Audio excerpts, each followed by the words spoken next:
and we are launching our stream. I really, really hope that it works and that we are live.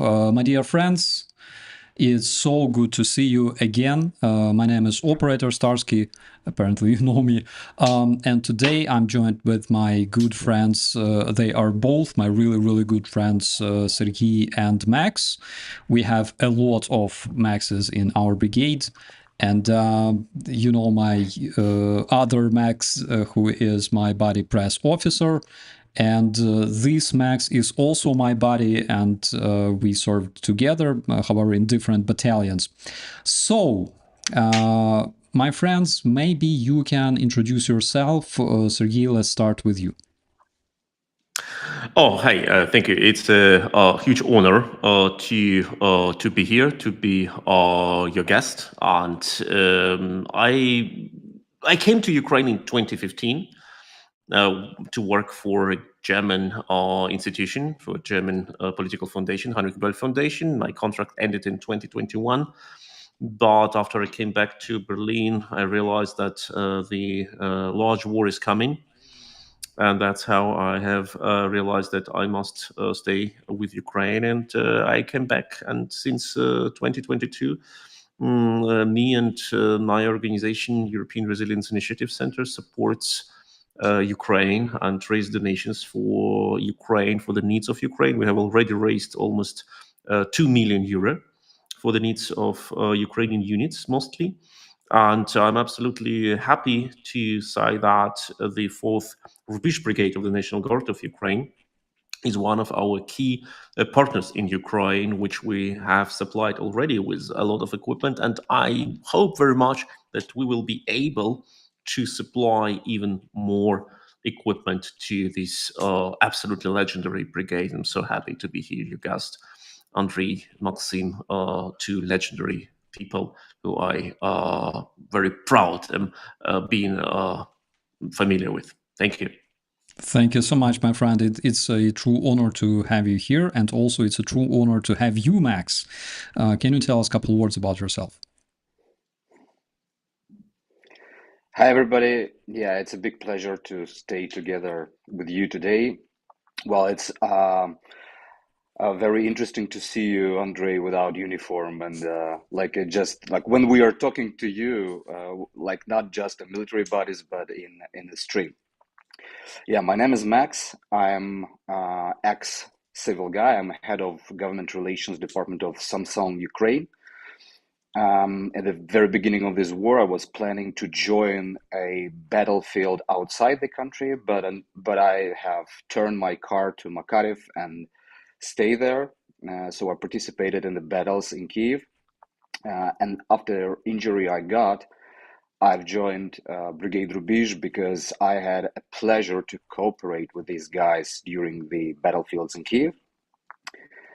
They were absolutely amazing, and when I was thinking that I want to join the army, the Rubizh was my choice number one. And yeah, I am hope that we all together will help to supply our brigade with the drones, because now basically the drones are the major power on the battlefield. Thank you so much. Sergej, you know, I was surprised because I know you for quite a long time, probably more than a year. And I know that you contribute a lot in delivering drones, and you deliver drones yourself to our guys, to different Ukrainian brigades. But I was surprised to learn from our mutual friend at the HARMATA Foundation that you also support my own brigade, where I served for almost 8 years. How did you come up with this idea? And generally speaking, what got you into this whole thing? Like one day you just decided that I'm going to bring the drones to the front. How did it happen? Well, it happened exactly like that. None of my friends who are involved in support of Ukraine, and none of my Ukrainian friends who are serving in the army, none of them, really none, grew up with the idea, okay, I will do this, I will raise donations for Ukrainian army, or I will bring trucks to the front, or I will build drones or anything, or that I will take a machine gun in my hands, like many Ukrainian friends did, and go to the front. I recently spoke to Alina Sarnatska, who is a great person, a Ukrainian war veteran who served for 2.5 years in Ukrainian army, 207th Territorial Defense Battalion. And she told me exactly that. She told me serving in the army was the last thing she imagined.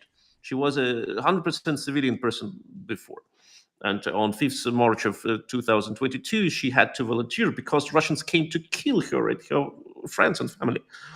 And for me, like, look, I'm a German citizen who was born in the Soviet Union, had my Russian citizenship for the certain time. I quitted it in 2012.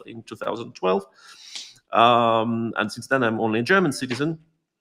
And I worked for 6 years in Ukraine, being a director, country director of German Heinrich Böll Foundation. And you know what I love to do? I love to ride my bicycle, to cook food, to travel through Ukraine, to learn new people, to chat, to use Facebook, Twitter, etc. Nothing more. That was what was made me happy. And then the Russians decided to bomb cities where my friends lived, to expel my friends from their houses. I had a lot of friends in Mariupol. Some of them have died, were killed by the Russians. Some of them are missed. We don't know where they are. And in this situation, you just say, okay, I can just ignore it and pretend that everything is fine, and I continue living in Berlin, or I can go to the country where I spent 6 years of my life, where I learned so many people, where I have so many friends, where I had my happy and very sad hours, and do what my German government, decides not to do. Because back then, Olaf Scholz was hoarding tanks and IFVs, saying that delivery of IFVs to Ukraine would trigger nuclear war. What a bullshit! A total idiotic stance. Absolutely amoral. I think this man is amoral person. Absolutely amoral, terrible person. And then I said, okay, if I cannot push my government to do it, I tried to do it for the first time. I called my friends and colleagues from the Green Party. I did that, and until April 22, nothing happened. And I said, okay, I will raise donations. And then the first donations were for power stations. The second wave of donations was for medicine equipment and technical medicine. And then Alina Sarnatska, who was a person who received the first batch of technical medicine, told me, Sergej, we need drones. And that's how the drone story started. I said, okay, what are drones? What are drones? What are the characteristics? How you bring them over the border? What to do? Then I said FPV drones, etc. And that's how it started. I never regretted it. It's the best thing in my life, which I ever did. The best thing, the most correct and moral thing I have ever done in my life. Thank you so much. And right now I'm trying to return to our view. Okay, here we have Max, and here we have Sergej. Okay, just as it was in the beginning. Max, from your side, this goal, 1,000 drones for the brigade, what kind of impact can it have on the battlefield?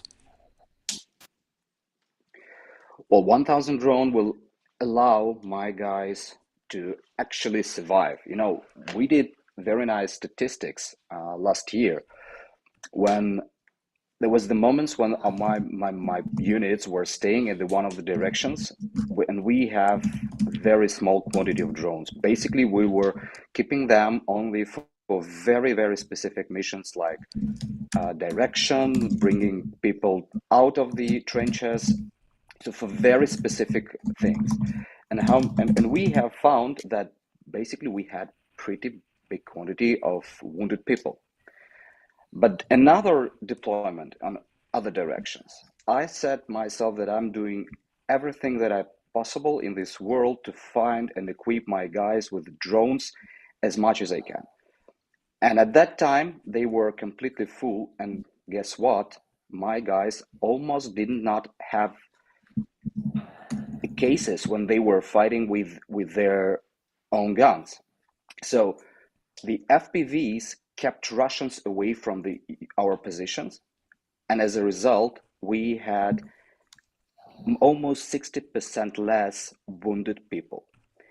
So if we imagine that we will concentrate this quantity of the drones on the direction where brigade is staying, basically we will save lives of lots of very good professionals, very good Ukrainians and European guys that are in the nature pacifists, that they don't really want to fight and they don't want to have this war, and they will come back home. So I think 1,000 drones, it will be pretty powerful supply and empowerment of the brigade, and not just to try to damage somebody. We will literally decrease the quantity of wounded soldiers at the battlefield. I wanted to ask this. What is the reason we decided to start this fundraiser right now? Because I think that you, Max, can explain it better than anybody else. Well, very obvious. Despite the negotiations are running by the United States, Russian forces are pushing hard. And I would say the last few weeks, they starting to do it much harder. The Kupinski direction where we're staying right now became pretty hot. It became red dot, and we are facing every day increasing of the quantities of the attempts to attack our positions. And for now, potentially we may also expect that the aid from the partners could be less. And we had this experience last year when the United States blocked pretty big quantity of support, and especially 155 shells. And the drones at that time, basically they kept the front line. So we will give a possibility to our forces to exchange for shells to drones and make more maneuvers to the front line, to the forces of my brigade. And basically to receive a good result on the negotiations, we got to stay firm on the directions where we are, and not letting, and basically we need to demonstrate to Russians that they will not go further. And the drones would be very, very effective measure and empowerment for negotiations. Yeah, absolutely. I think that we should always have, some kind of leverage to use as a tool in negotiations, but also save lives and protect our guys, because this is exactly what we are doing right now. Sergej, I wanted to. I'm calling you Sergej, in a Ukrainian manner because yeah, and I love it, because when I came to Ukraine in 2015, my German name as it was, of course, is taken from my old passport, my Russian passport, when I was naturalized in Germany. And in this German passport, it's written like what we say in Germany. It has been pronounced as Sergej. Mm-hmm. And Sergej is practically the German way of pronouncing what is written in my passport. And when I got my Ukrainian entry visa, which is a necessary step before you get a residence permit, it was transcribed into Ukrainian in a very weird way. It was transcribed as Sergej, and which none of Ukrainians could pronounce, because it just sounds and it's written weird. And but it was in my documents. And now I got I have re-entered Ukraine now with another national visa, because I'm now based between Berlin and Kiev, and I insisted that in my documents, in my residence permit, etc., it's written as Sergej, a Ukrainian version of this name, because I cannot stand it. I cannot stand it when I'm called Sergej in Ukrainian. Okay, in German, okay, in English also okay. There is no such like emotional. Bad connotant, but in Ukrainian it's only Sergej. That's why I really love that you have used that version. Thank you so much. It is for me a sign of trust, and I value it a lot. Another thing that surprised me actually was when we met for the first time last year in Berlin with Jonathan Fink, by the way. I think a lot of my viewers know him, is you spoke Ukrainian language so easily, and when I read like your name on the internet, right, I was, why Sergey? Why don't you why do you use this Russian way of pronouncing your name? But anyways, I wanted to ask, what is the hardest part of getting those drones where they need to go? Is it logistics or money or bureaucracy? What can you tell us about this? Well, first of all, we need to understand that when we talk about drones, we need to understand that a drone itself is a multi-purpose platform. You can practically use a drone for a lot of purposes. You can use it for like we have seen all these videos. There are ways to use drones for strikes, bombers, or kamikaze things. That is pretty much spread all across the front line. But you also can use drones for other purpose. You can transport things to the soldiers or to civilians. You can transport blood, which is needed for transfusion. You can transport medikits. You can transport water, which is extremely important for soldiers who cannot get to their positions because they can be killed by artillery fire, because of minefield, or because of other reasons. You can also spot landmines. You can make video observation of the area. You can also help to bring like all the things. You can use them as retranslators for signal, etc., etc. So it is actually what you need a lot to save a lot of lives. And that's why when I say our drones save lives, it's not a joke. Because many people say, "Oh, yeah, it's like tongue in the cheek thing, drone saving lives, ha ha ha." No, they save lives in all possible ways of thinking it. And Ukrainian units need drones. Ukrainian units are the best drone piloting units, and we need to support these fantastic soldiers to do their job. And regarding your question, how is it easy or not easy to bring drones to Ukraine? First, drones are mostly being produced in Ukraine. It's funny to see how massive the surge of drone production has happened in Ukraine. Last year, President Volodymyr Zelensky said they need to produce 1 million drones in Ukraine per year. In the first year, this result has been doubled. Ukraine has produced 2 million drones last year. And now Ukraine produces up to 5 million drones per year. Just imagine 5 million drones. And last year, most components for the drones were of Chinese origin. Now Ukraine produces a lot of their own parts, also cameras, flight controllers, other details. So it is a huge, huge surge of technology. And what we need to understand now, it's not about how we bring drones to Ukraine, because FPV drones don't get brought to Ukraine. They got produced in Ukraine. What gets brought to Ukraine are the off-the-shelves expensive drones like Mavic, DJI Mavic drones or Autel drones. They still get imported from China.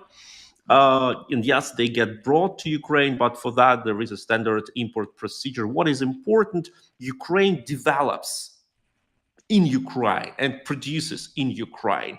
all possible types of drones. We can talk about it later because there is an amazing surge of technology. Drones which can identify target, if we talk about FPV attack kamikaze drones. Drones which can resist electronic warfare by switching frequencies. Drones which can resist electronic warfare by using fiber optic cable, etc. And drones that can be brought by carrier mother drones to the position, and it is what many Western armies do not imagine, that these things exist. It's I always say our Western armies are now on the same level of technology development like the armies of Middle Eastern countries, or like some Middle East were facing machine gunners of the British Army in the late 19th, early 20th century. And I'm afraid that if we miss this development, our armies in the West can be exactly wiped out by the armies which have FPV drones experience, like the rebels in the Middle East were wiped out by the British machine gunners in 1890s, 1910s. Yeah, absolutely. I have a question to Max, by the way, which is related to your question. As a military, from a military standpoint, would you say that we currently have a big advantage over Russians in terms of using drones? And if so, how crucial is this advantage at this point?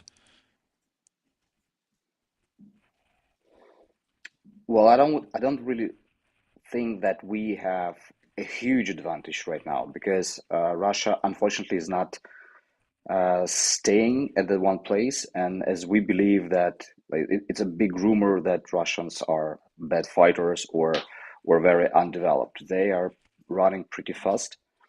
And yes, we have started this flash mob with FPV drones.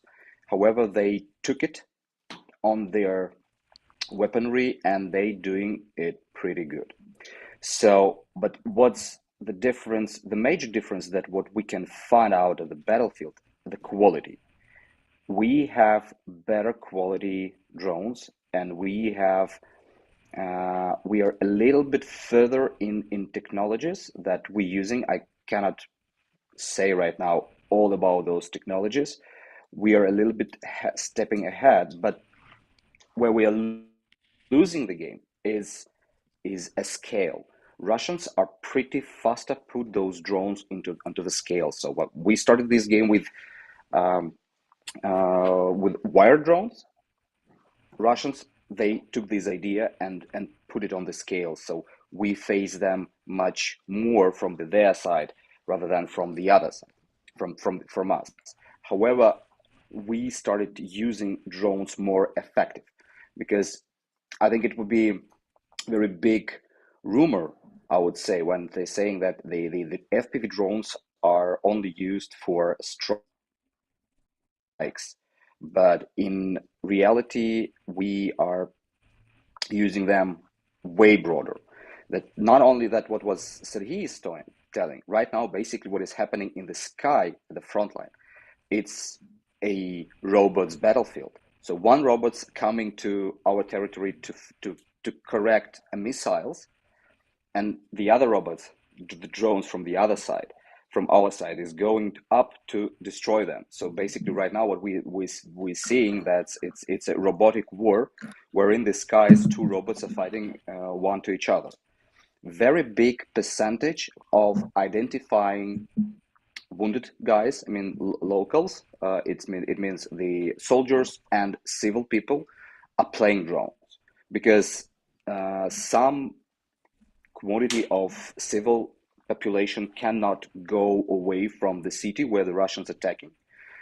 It's due to logistics or due to some maneuvers that Russian forces are pushing, and people could be stuck. And it is very dangerous to send somebody there to find, to locate, or to navigate these people to go away. However, with the drones, we can identify those people. We can send the drone and move them out from the dangerous point, and then where we can meet people and take them away to this safe place. And I would say that works, I would say like good 50%. We're using this a lot, and that's why the quantities we're talking about. So that's what we cannot identify from the Russian side. Like, how do they use it beside of trying to kill us? However, we broadened this thing of usage of these drones way broader than just to send it and strike. So right now, basically, it's our eyes, it's our navigators, it's navigators for civil people, it's navigator for wounded, and yes, we doing a lot of supplies. For example, just a couple of days ago, we had a situation in a brigade where we awarded our guys that they have found the way how to deliver water and food to the civil people who stuck, and we're seeing that like nobody, we just cannot get there.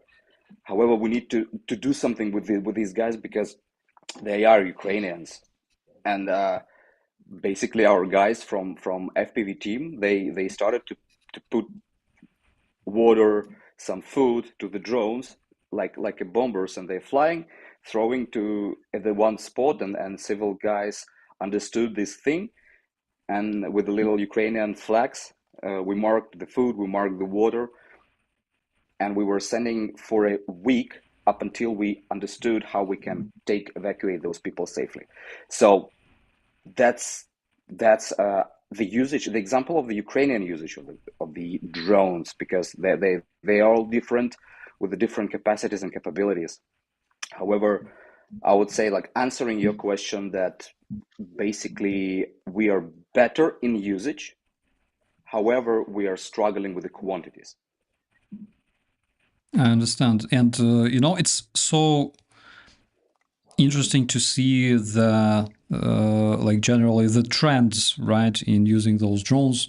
Of course, we know how Ukrainian defenders use those drones against Russians, but at the same time, we can see those human safaris happening in Kherson, for example. It's a topic highly underreported in the media, unfortunately, and there is still footage that can be found on the internet of Russians hunting children on the streets using FPV drones and things like that. At the same time, we can see that Ukrainians not only use drones directly to defend their lives against Russians, but also we use our drones to evacuate our wounded, and which is also very important, to deliver humanitarian aid to the civilian population locked in some of the areas. From your standpoint, what are the biggest challenges that our guys are facing at the front at this point? I think I will sound, like maybe ridiculous, but the drones. That's the problem, because the scaling of Russian drones is so big, and the biggest menace right now, like, if I would remember the 22nd, when we were moving into the positions here in Kiev, and even we were in total occupation, it was pretty easy.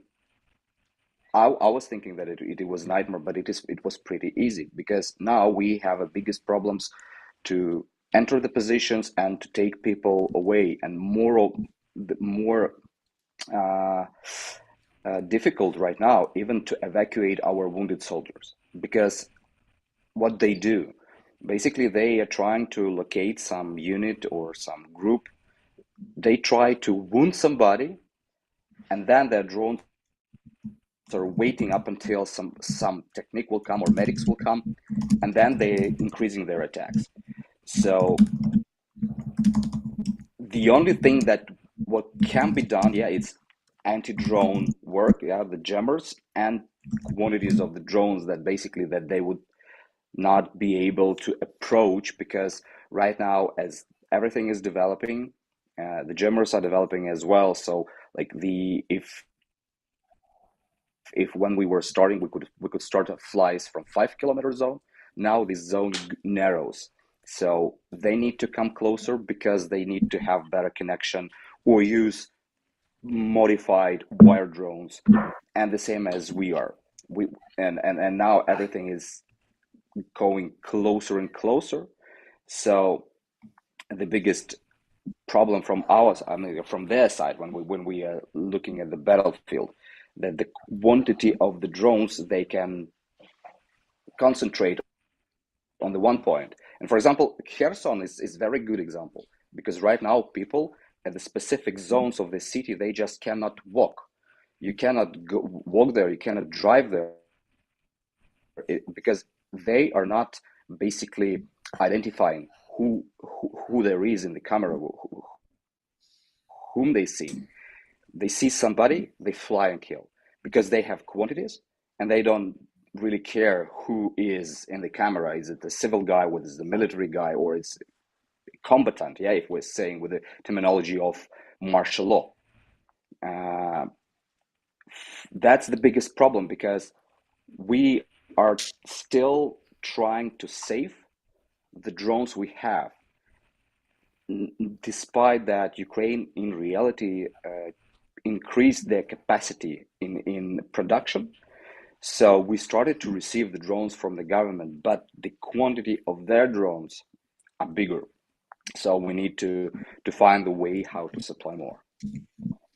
And that is interesting that Russians switched to producing more drones.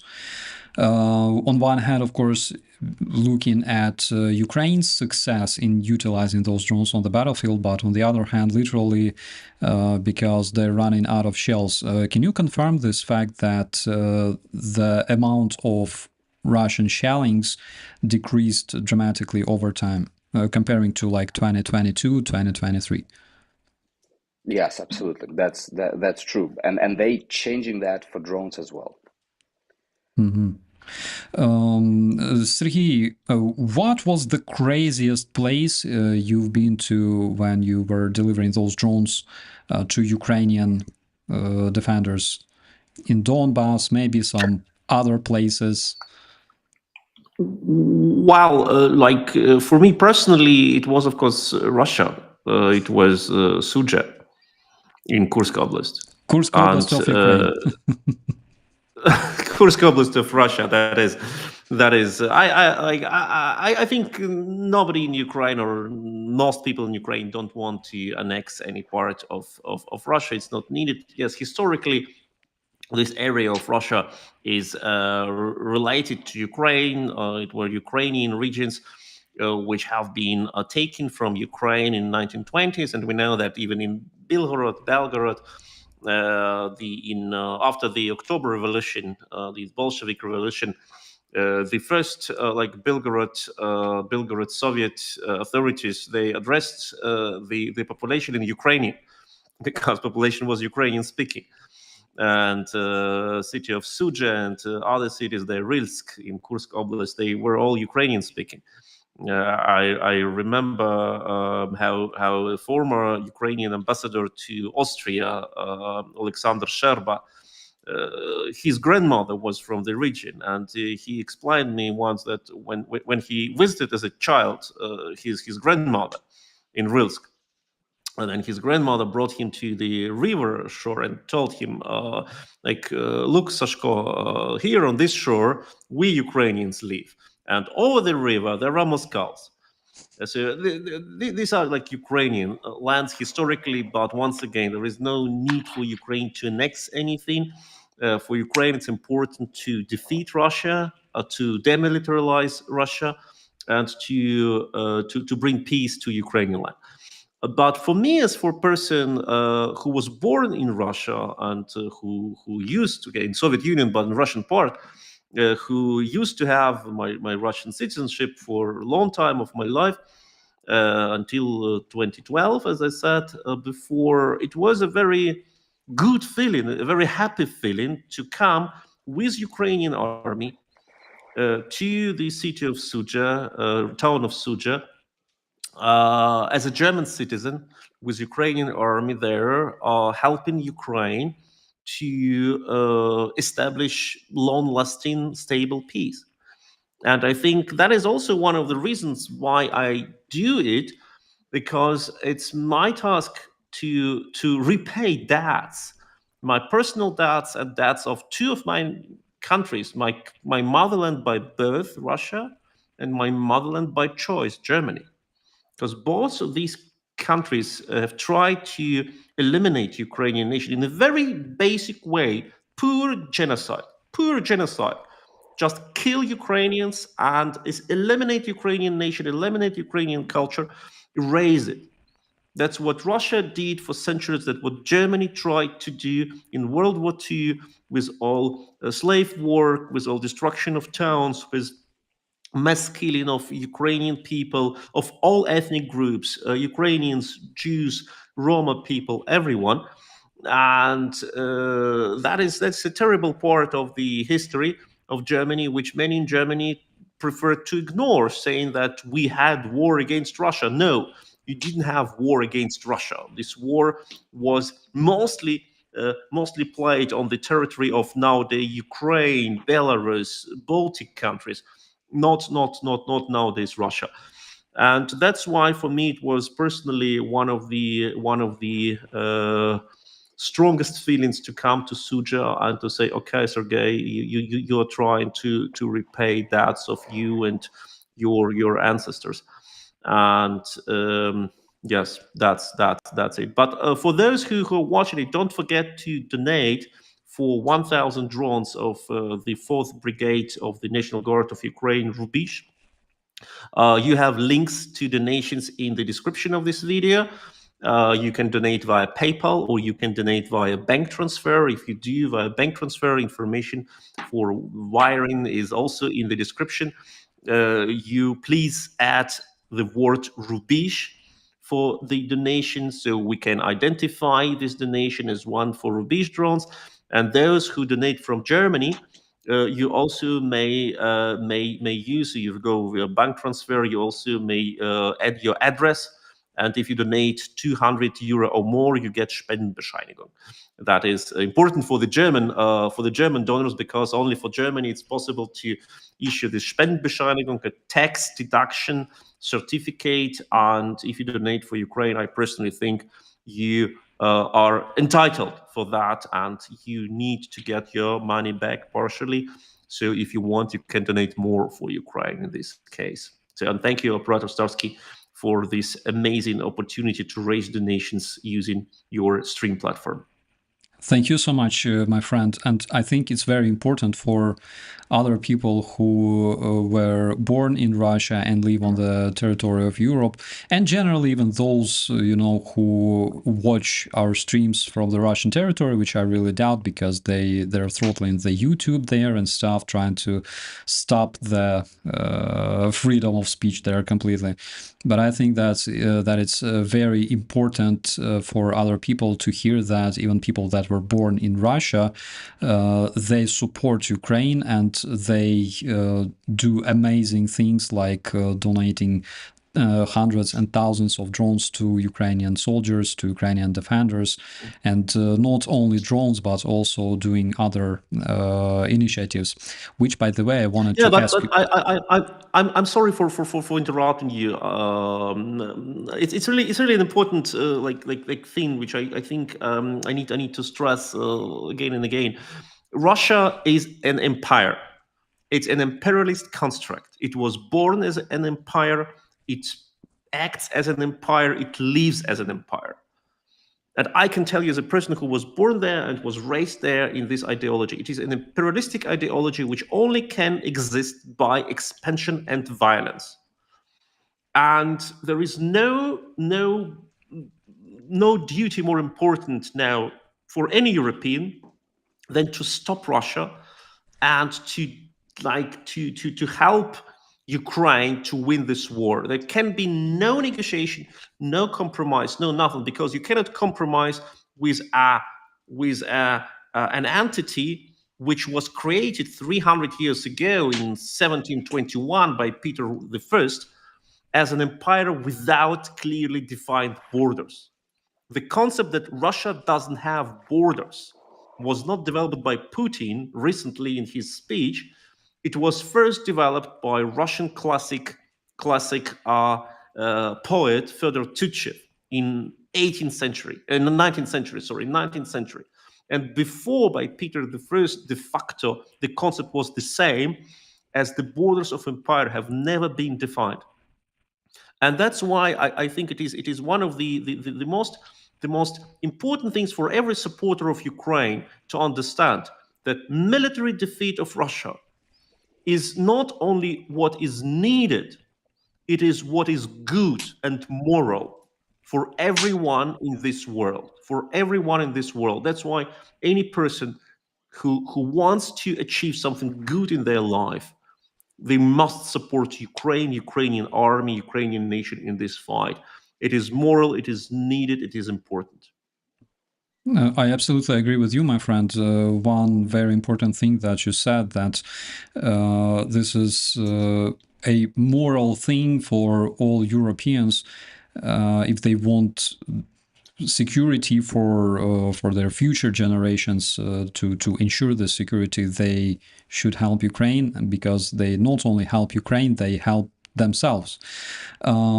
And I really hope that our colleagues on the other side of the ocean, I'm not talking about the people, because amazing people from the United States, as well as Canadian viewers, by the way, they watch us here. But unfortunately, in the administration, they recently had some serious issues with understanding what happens in reality. I'm not really sure why they're so much disconnected about this, because after yesterday's horrific strike on Kryvyi Rih, by the way, not 6, but already 9 kids died, unfortunately, due to this strike.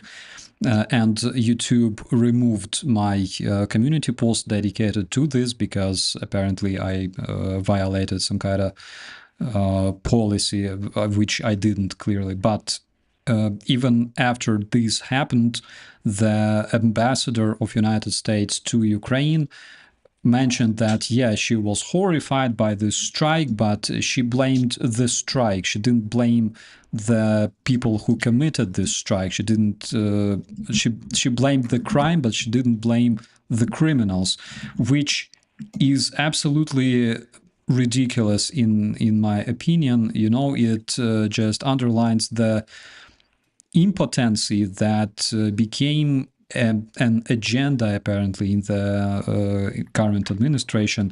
I wanted to ask Max, what do you personally and the guys feel about what's happening right now in the United States? Currently, you're not talking as a representative of the National Guard, but as literally yourself and the guys. Well, this is what I just, like was thinking while you were talking, because I can really confirm about American people. They are great.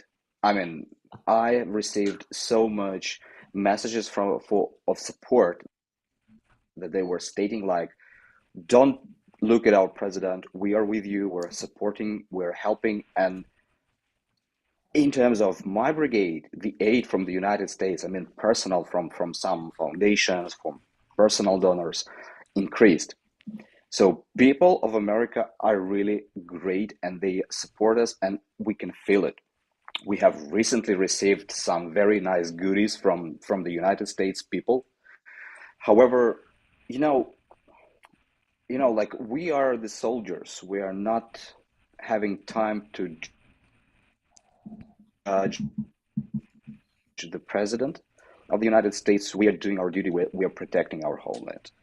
And, some, of course, messages from the higher officials of the states was absolutely ridiculous, specifically about judging and, firing high officials of Ukraine. And this is what I want to say, like, from the point of view, like from the internet and from the guys, like, hey guys, like, listen, we are we are choosing our president, and this is Ukrainians who have chosen, and only we can fire our president. And this is not your business. It's only our job. And like, is it good? Is he bad? It doesn't. It's not a point of view of the United States or the other country. This is our guy. He's our president. We support him, and only we will judge and decide when he should leave his chair. And that's really important to understand, that here Ukraine is fighting for freedom, and if somebody from the high officials will not satisfy Ukrainians, we have demonstrated that we will push this guy out. And we can do this. And now I think we can do it even better, because now we are not just people who were staying in the Maidan in 2014 and letting ourselves like to shoot from Russian snipers. We are professionals right now. Like in 20-second, I was just a guy who just loved Ukraine. Now I am a professional that can protect my country. And we will do anything what is needed, but when we decide it. And this is only about Ukrainian people. But I wanna stress one thing. It is really important to understand that I have lots of colleagues from Europe, from the United States, that have been working in the business. And we had lots of discussions about, like what we need to find a way how to make Russia to become peaceful or to stop these things. The biggest mistake of the Western society is trying to understand Russia as civilized European people. This is the biggest mistake that United States are doing right now, because they think that they can do a deal because they are discussing with the party that have values, that believes in something, and they can offer something. But that's the biggest problem. You cannot tear Russia from China, because Western civilization is way more further from Russia than China, because in fact they are not Europeans. These different people with a different mindset that are not really believe in God, not really believe in bad, in evil, not really believe in everything what they're saying. The biggest motto of Russians are just, we don't care. They really don't care. They don't care about themselves. They don't care about their country. Look, this is the biggest country on the planet. They have absolutely everything. They can build the best country at the planet that will literally buy United States. But they're not doing. If they have so much resources that they are not using properly. And the only what they can offer in the 21st century is to kill lots of Ukrainians because they believe that Soviet Union is a mistake. Like, what's the logic in everything of that? It's nothing. And what you have in Europe in the churches, like you have some holy things, that you come to church to pray, to have, to find a peace. And this is basically what we are doing here in Ukraine. But we are not having Nazis' suits and hats in the churches. I mean, that's ridiculous. Look, if we have something holy in the church and we want to pray to something, like why they are keeping these things in their churches? So that's the thing, because they trying to mix everything, like Soviet Union, what was absolutely atheistic, and now they're trying to put this mythical win in the Second World War and put it into the church. So basically we can understand and see that they don't really believe in God, because they mix things. They just use this to grow their empire, but they don't have a mission. What's the vision of the Russia? They are declaring like denazification of Ukraine. What is this? I mean, like what the hell is that? How you can even imagine, like, what is the mission of this, like, denazification of Ukraine? How is that? I mean, like Sergej can prove that it is just impossible to denazificate things that are not nazified. I mean, these terms, even that they are trying to push into the society, they are ridiculous. They don't have any, not just even proofs, but they don't have even logic. So it is really important to understand that basically we are facing right now in the 21st century very big menace, very evil and violent, that do violence and kills just because they can. And yesterday's strike was a very good example. They are stating to the United States that they are literally not respecting them. Like, President of the United States thinks that he is doing a deal, but in reality they are laughing. Russia is literally laughing from United States. They say, like, okay, we want to have a deal, let's discuss, and then they do the strike. Like, look, you cannot do anything to us. And this is important to understand to all European society, that we are facing very big evil, which have no even ideology. They don't have mission. They don't have vision. Even Nazi Germany was pretty clear. They were building new society. These guys are destroyers. So if they closer to European countries, this cancer will grow. And it is really important to stop this thing, because if we try to make them peace by any type of agreements, selling some territories, I'm telling you, in a couple of years, you will decide to sell Spain or Portugal just to make them peaceful. But everything what they can offer you is poorness, violence, no democracy, and that's absolutely unacceptable for me and for my guys. And that's what we were stating very firmly, that we're not going away. This is basically what was my motivation in 22nd. When I was just a civil guy with a double barrel and 4 shots, and I had no clue what to do, because there was the columns of Russian armored technique and hundreds of soldiers. However, I decided, like, clearly that nobody will take my right to be free,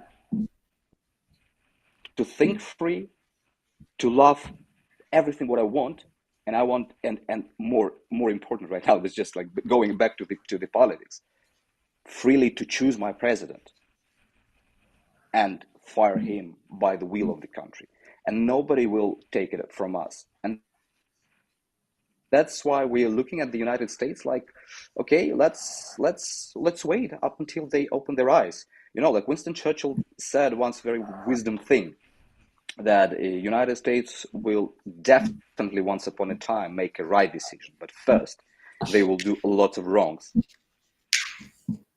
Absolutely, absolutely. You know, I would really like to understand one thing. If there is like a person in the White House that delivers the recent reconnaissance data to current president, because I have such an impression that this person either doesn't exist or is forbidden to enter the president's office. Because when they speak about like 5,000 Ukrainians surrounded in Kursk, which we're still looking for, you know, we're still trying to establish contact with those guys. Maybe they need water or, I don't know, food or something. Or when, you know, one thing that triggers me still is when J.D. Vance calls what happened in Bucha, when he calls that a propaganda. That is, you know, after Max, have you been to Bucha, by the way, to that place?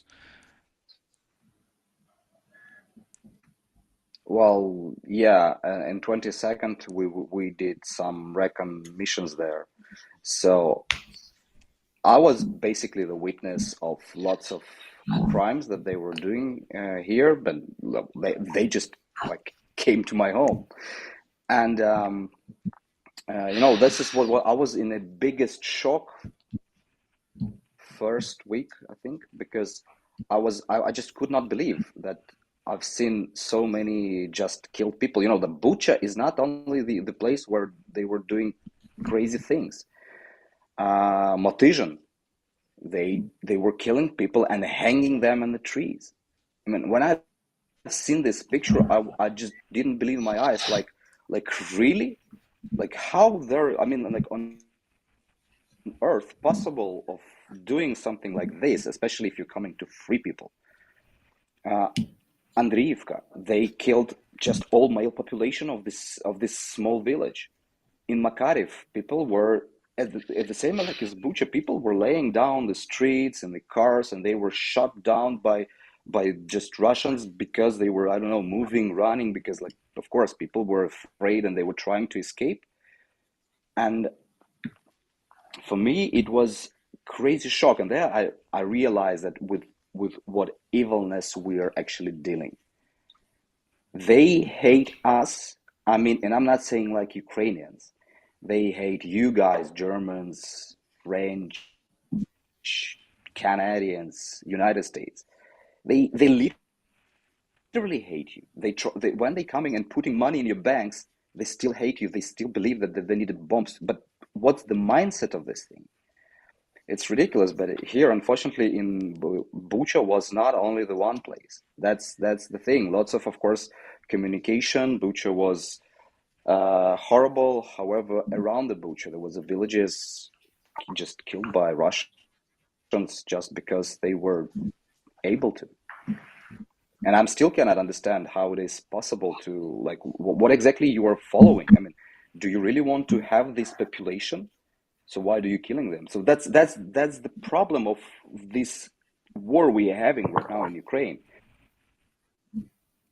That we are facing violence and hate, I think, much more bigger than Second World War was, because they not hate some specific people, yeah, like maybe on the nation, they believe that they just hate everybody. So we cannot make a deal with these guys. It's just impossible, you know. Like that's what we're looking at United States and guessing like when they're gonna realize that they will understand that it is just impossible to have a deal with a mad animal. Yeah, I agree. And again, from a military standpoint, peace is not part of Russian strategy. That's just that. It's easy. Peaceful negotiations, ceasefire is not part of Russia's strategy. Russia didn't invade Ukraine because they wanted peace. They didn't start killing people in Bucha, in Izum, Kherson, in Mariupol because they wanted a ceasefire with Ukrainians. They wanted to destroy Ukraine as a nation. They wanted to eliminate Ukrainian identity this way. They don't want peace, not because Ukraine provokes or like Russians don't. No, Russians don't need it. It's not part of their strategy. Putin didn't include it in his geostrategical goals. Therefore, it's something that he doesn't need. It's something really, really unnecessary to him. Sergey, I have another question for you. Why did you decide to work closely with our brigade? What makes our brigade special to you personally? Well, first of all, I came to your brigade via you. You know the answer to the for your question better than I do. And I remember how we met one day, and you explained your experience as a soldier back then, early this full scale war. And then I thought, okay, that is really a unit which I want to cooperate with, because you know when we raise donations for drones, we provide these drones to Ukrainian units. So that's what I do since over 2 years, and there is always a dilemma for which brigade you raise donations and which brigade gets drones, because there are definitely more units who want to get drones than are our capacities to produce or to purchase these drones. And yes, we have raised around 2 million euro since late 22, but it's not few money, but it's by far not enough to address every single request which we get. So it can sound like a bit cynical, but when you think more about it, it's a very moral decision to support the best units. And people say, okay, why don't you support units who are not that good because they need drones? Say, okay, we have very limited resources. We want to be sure that our drones, which we deliver, that they not get lost because pilots don't have experience. Or because they don't use these drones very much, or because the drones are not incorporated in the military doctrine of this unit. And that's why we look and find the best of the best units, and we cooperate with the 47th Mechanized Brigade, Magura, 92nd Achilles Battalion back then, now Regiment, 92nd Brigade Ivan Serko, 93rd Brigade Holodny Yar, 225th Separate Assault Regiment, 505 Separate Marine Battalion, and Rubizh. Because Rubizh are so good, you have been trained well, you have demonstrated that you fight very well, you can hold the front line when almost nobody can. And we know that when we bring our drones to you guys, this is the best investment in return. We get the best return on investment in the sense of you don't lose your drones, like because you don't fly them well, and the result is always good. And that is why we have decided to do it. And once again, for those who listen to us, don't forget to donate for Rubizh drones. You can find links, PayPal, and bank transfer information in the description of this video. Thank you, Operator Starsky, for you have created this video channel today for this donation campaign. And yes, Rubizh are just amazing people, absolutely amazing. We at the European Resilience Initiative Center, we have brought soldiers from Ukraine to Berlin event Cafe Kiev, the biggest German-Ukrainian conference, annual one. And there were people from Rubizh, Maxim, there was a person from Azov, Sergej Rodchuk, a former prisoner of war in Russian captivity who has survived the hell of Russian prison camps. And there was Alina Sarnatska, a veteran of 207 Territorial Defense Battalion. And each single unit which we have brought to Berlin was of exceptional quality. And these are people who have the experience, who can explain you exactly what you need to know, who can talk to any German officer up to colonel or major general, and the knowledge which Ukrainian sergeant or lieutenant or captain transfers to this head of this colonel or major general is of that quality that this colonel or major general needs days to digest this knowledge. That's why we work with Rubizh. Sergey, I'm so pleased to have you as a friend, actually, because not only we have a lot in common in terms of the European Resilience and Initiative Center and what we do with the Propaganda Study Institute, but also because you literally help my guys, and it's almost my honor to do this, because even though I am retired, well, in reserve, but still the fight goes on and we have to do whatever we can with whatever we have. And Max, I have a question for you, which is a similar question. And my dear viewers, in Ukrainian army, we have this kind of tradition or feature. When we talk about other brigades, we never say that, for example, our unit is the best comparing to others, because it's not really proper to say so in a military. We prefer to prove it by what we do and things like that. But let's remove it. Okay, let's cancel this option. And just from your personal opinion, because you serve in the brigade where I served since the foundation of its very first infantry company, what makes our legendary 4th Operative Brigade of HOSTOMEL, called Rubizh, different from others, in your very, very personal opinion?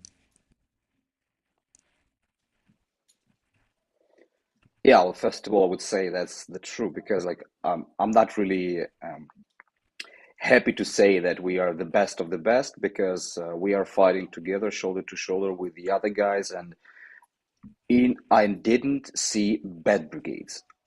At the trenches, I see only heroes. It doesn't matter what badge they're wearing from the other brigade. But what I can say about Rubizh, and here I will say, like, civil guy that had no any connection to army before, and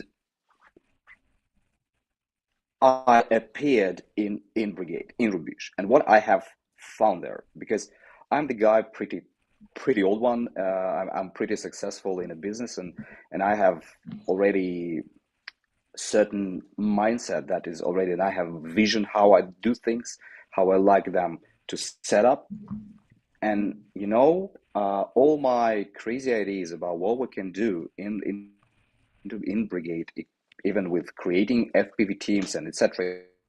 etc. etc. was absolutely supported by the command. And that was for me a big surprise, because what I see in this brigade, when I was just appeared as civil guy, I had no even clue what these things, were about, all these majors, captains.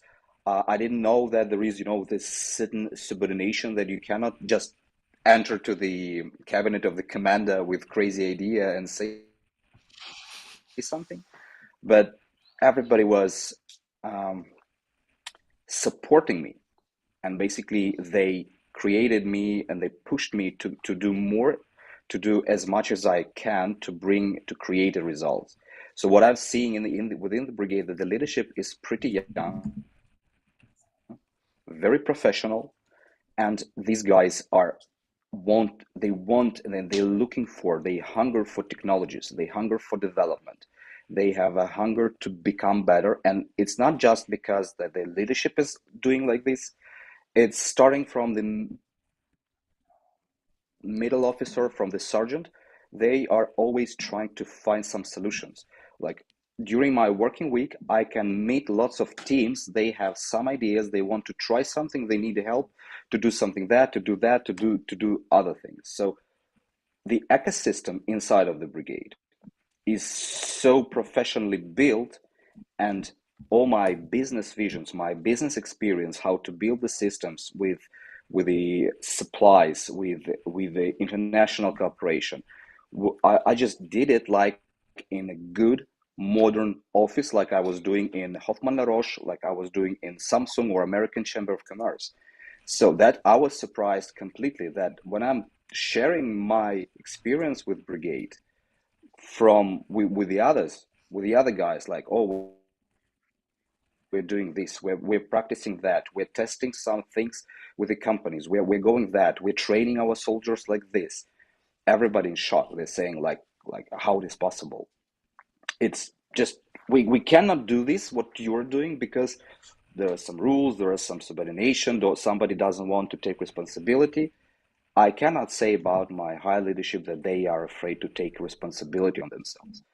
We were doing crazy things, I mean, good, in good terms, crazy things, to develop brigade, and support was in any stage, even though maybe some military guys were not so, aware about the business approach, the business style of things. However, they gave me completely green light. And as a result of this type of management of the brigade, we did amazing results in the battlefield. Like 22nd, these things, I mean, you know even Andrew better than me, then the first helicopter shot down, Rubizh was in charge, because the guys were brave enough to start fighting.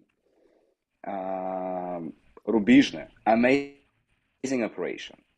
And it's and what we always analyzing, like brigade commander, every operation is analyzed, briefed. People know what they're doing, and they know they will be covered, and everything. Like if we can summarize with one word of what is about the brigade Rubizh, is human-centered, I would say, and this is really important. Human-centric approach.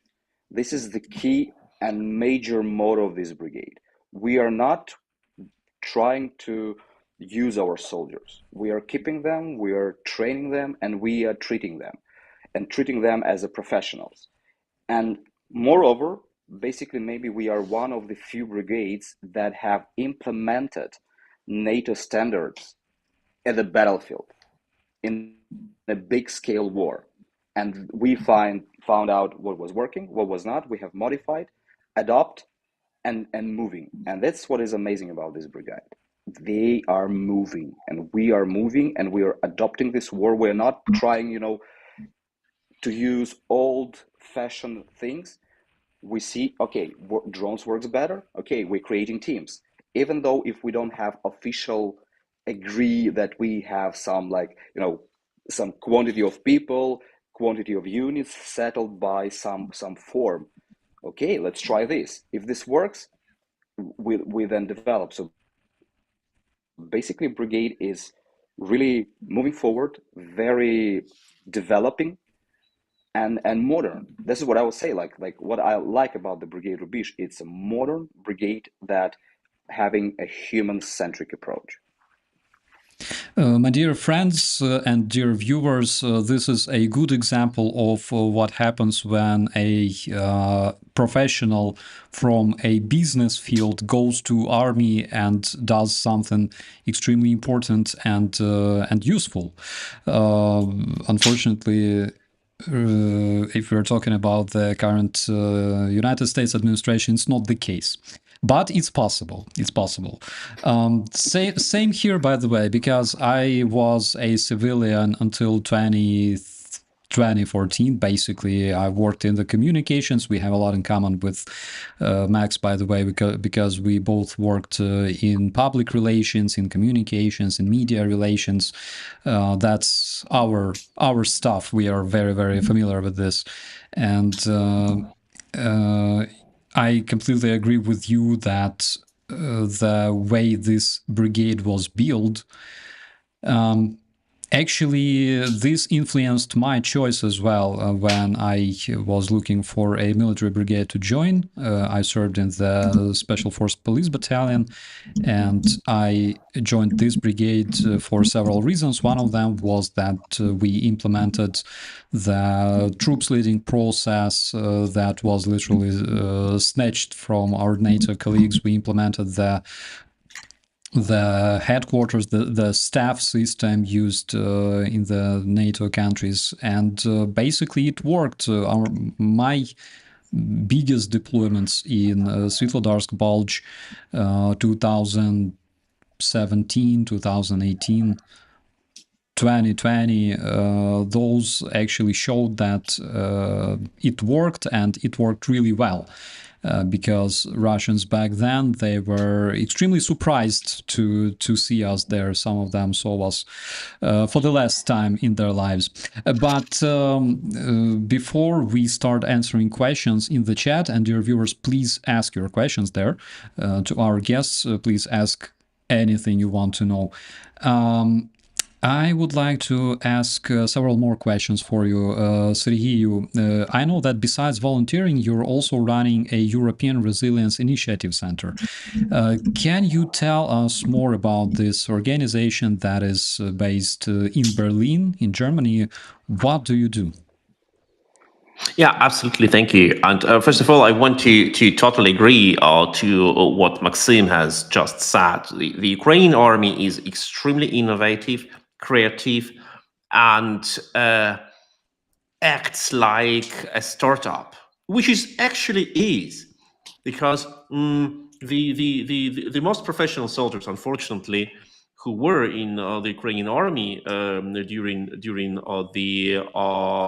February 22, they are not alive anymore. They won time with their lives. They have sacrificed their lives to help Ukraine to regroup, and then all the volunteers came, like Maxim, who joined practically the army in the first day, but who joined it as a civilian first, and other people who we all know, they all were civilians. They were engineers, web designers, artists, sociologists, lawyers, etc. You know them all. Some of them also are not alive anymore, and some of them have made their careers in the army because they were so successful with their knowledge, and they could reorganize their units. The people like who we bring drones to the 47th Brigades, they were all IT students or young IT graduates in February 22, and that's why they're so incredibly successful.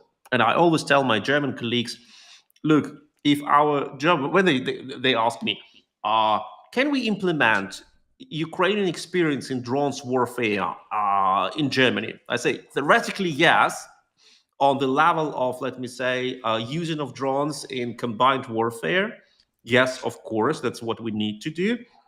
But on practical level, how it works in Ukraine, just imagine the workshops where the Ukrainian soldiers create drones as weapons, kamikaze. They get like the drone and they install these bomb or explosive device under this bomb.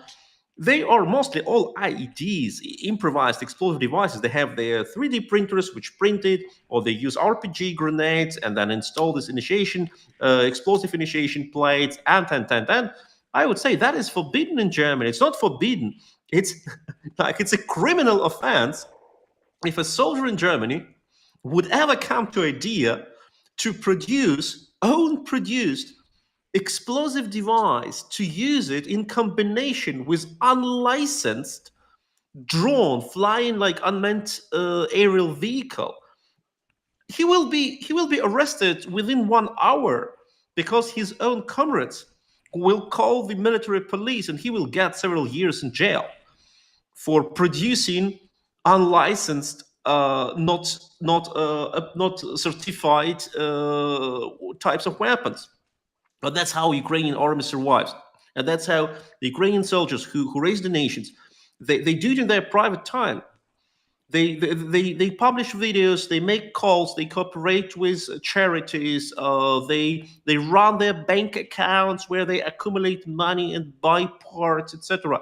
It's all unthinkable in Germany, but all these people, they're not professional soldiers. They came from economy, from creative industry, from universities. They don't know what does it mean. Oh, I don't do it because I don't have a permission from my boss. No, they do it because they know their life and life of their comrades depends on how fast they are. And they know if they continue waiting for the permission, the Russians will kill them. And that's not what they want to have. So that's why I'm deeply impressed by what Ukrainians do, and highly recommend to everyone who thinks about transferring Ukrainian experience to Europe or to the United States, to think about transferring the whole idea, the whole ecosystem of thinking, of creating informal networks, etc. And to your question about the European Resilience Initiative Center, the ERIC institution, well, I came to Germany back after 6 years working in Berlin for the in Kiev for the Heinrich Böll Foundation. I came back in September 21. And for me, it was already clear that Russia is preparing a huge war. The first preparation started in April, May 21. That was this rehearsal practically, when Russia has accumulated a lot of troops along the border, and then they have realized they need Belarus to attack Ukraine, so they left equipment accumulated along the border and came back.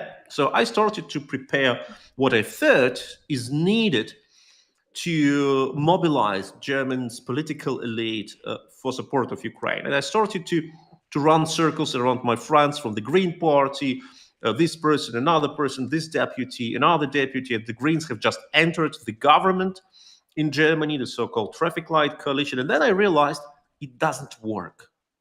Yes, they were all pro-Ukraine, and they said, yeah, we need to support Ukraine, but said, don't be so active, don't push for weapons, because Scholz doesn't want it, and we don't want to make Scholz angry, and we need to do that and that.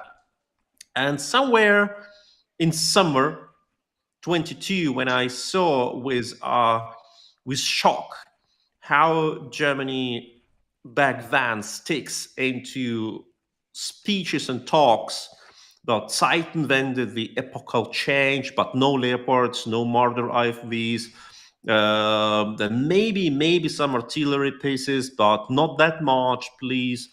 And then I thought, okay, I need to have my own vehicle to I'm sorry, it's a spring allergy. It's true. It's true. To have my own vehicle to address the media, to address the political landscape, etc. And I founded Eric just because I wanted to have an institution, because we in Germany, we love institutions. You cannot be expert. You need to be a director of something. I said, okay, you want me to be a director? I will be a director. And I founded this institution. And then I thought back then, okay, I will be maybe alone, maybe with my business partner who will help me. But then people started to see what we do and said, can we be a fellow? Can I be a fellow?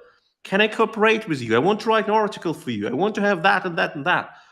And by early 23, we were already organizing international events and publishing reports and making consultancy services for German groups and for Ukrainian groups, bringing people together. And then I thought, gosh, that is so much better than anything I have done before in my life, because working in like a classical German state-conform institution like foundation, you always need to think, oh, that is what I experienced all my time while working in Kyiv. They always told me, oh, we have an office in Moscow. You cannot criticize Moscow because they will close our office. And I told you, no, you don't understand. They will close your office exactly in the moment when they will decide to do it. And they don't need a justification for that. They will just close you. What has happened after all? But then you get that what we in Germany call a Maulkorb, that is that corb, this net, and you have for your dog so it doesn't bark. So you get this Maulkorb when you work for a large German institution, and you cannot do what you really want to do when you see that the development in Russia against Ukraine is dangerous. They will attack. We need to act. And that's why I founded European Resilience Initiative Center, where a Germany recognized charitable organization. So if you donate, you get your tax deduction document. We may bring equipment to Ukraine according to our statute. We may distribute it in Ukraine. That is what we do. That is what I do 24/7. Tomorrow morning, I will go to the area of Pokrovsk, bringing drones to 505 Marine Battalion. And now we have this campaign, links in the description of this video. Please donate to raise 1,000 drones for Rubizh and help Rubizh to save lives. Thank you so much. I think we can switch to some of the questions and comments. Cheryl says that only fiber optic factory in Russia destroyed by drones last night, which, by the way, I can confirm because coming from the updates, approximately 20 explosions were heard yesterday in the area of this place on the territory of Russia, which I'm not sure. I think it's a result of, like reckless smoking. Russians never learn. They just keep smoking in the wrong areas all the time. We have another one. Nine Moon Planet asks, what do you or your guests think about the new Prime Minister of Canada? He may kick up the support, which personally I believe this man, from what I've read about him, of course he's facing, and as well as his nation right now is facing some of the biggest challenges probably after the World War II, but I really hope that Canada will keep supporting Ukraine in the future, especially the Prime Minister of Canada, because not only there is such a huge diaspora of Ukrainians in this amazing country, but also because generally Canadians were always on the right side of the barricades, right, on the proper side of the barricades. Guys, do you have anything to add to this? Sergej, Max? I'm not an expert in Canada, but I think that for any political leader of every country, now the real question comes: what can I do to make my country being able to defend itself and the allies in a case when the military alliances we thought are unshakable and reliable do not work anymore? Like you're a Canadian prime minister or a Polish president or Germany's chancellor or a president of Estonia, you need to ask a question. And many in the Central Europe, they have asked this question years before, but in Western Europe and in Western Hemisphere, not that much. What will happen if I am under attack and nobody from my military alliance members will come to help? That is what we believed was unthinkable. And I remember, as I still was working at the Heinrich Böll Foundation, I had a talk with my supervisor like weeks before I left my office. And as I said, when Russia attacks the Baltic countries, Germany will not come to help. Then he looked at me and said, "Oh, Sergej, you don't understand. You're like you're not like from Germany. You speak German. You're German citizen, but you're not from Germany. You don't understand our responsibility for the European security." And I said, no, I understand it. And don't tell me that German Chancellor will send troops to Estonia to kill Russian soldiers. And this understanding that nobody will help me, what should I do? Should I do you remember this Jesus Christ superstar son of Maria Magdalena? What should I do? How should I act towards him? Should I sin and shout? Should I sin of love? What should I do? Should I invest in nukes? Should I invest in my army? Should I create National Guard? Should I train my school children? Should I reinstall conscription? What should I do? And time is pushing, and many politicians who never asked them their questions are now facing the necessity to bring the answer as soon as possible on the table. And that's why that's the last what I want to say before I wrap up. I'm so proud that our citizens, our compatriots in Germany, are so much more progressive and active and willing to help than our government was all these years. Because we got so many donations from the German citizens from the very beginning of this full-scale invasion, who said, just take my money. I'm sorry that I voted for the Social Democrats. I'm sorry for that I have denied the danger. Here, take my money and do whatever is needed to support Ukraine, to help Ukraine. Yeah, absolutely. Max, do you have anything to add? Yeah, I will add, this one thing that the hard times are coming, and I would like to wish Mr. Kearney a good luck, because he has to be strong.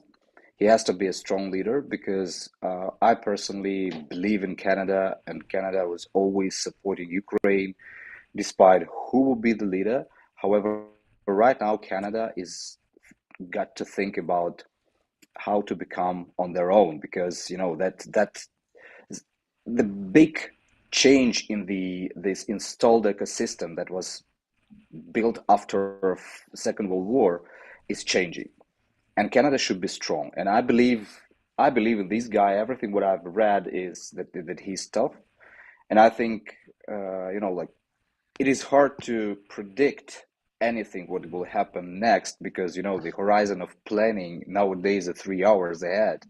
So, however, I wish Mr. Carney luck, because he needs it. He needs it because he has very hard neighbor that is trying to to be loud and and strong. However, in my point of view, it is necessary right now to show this strength not to Canada.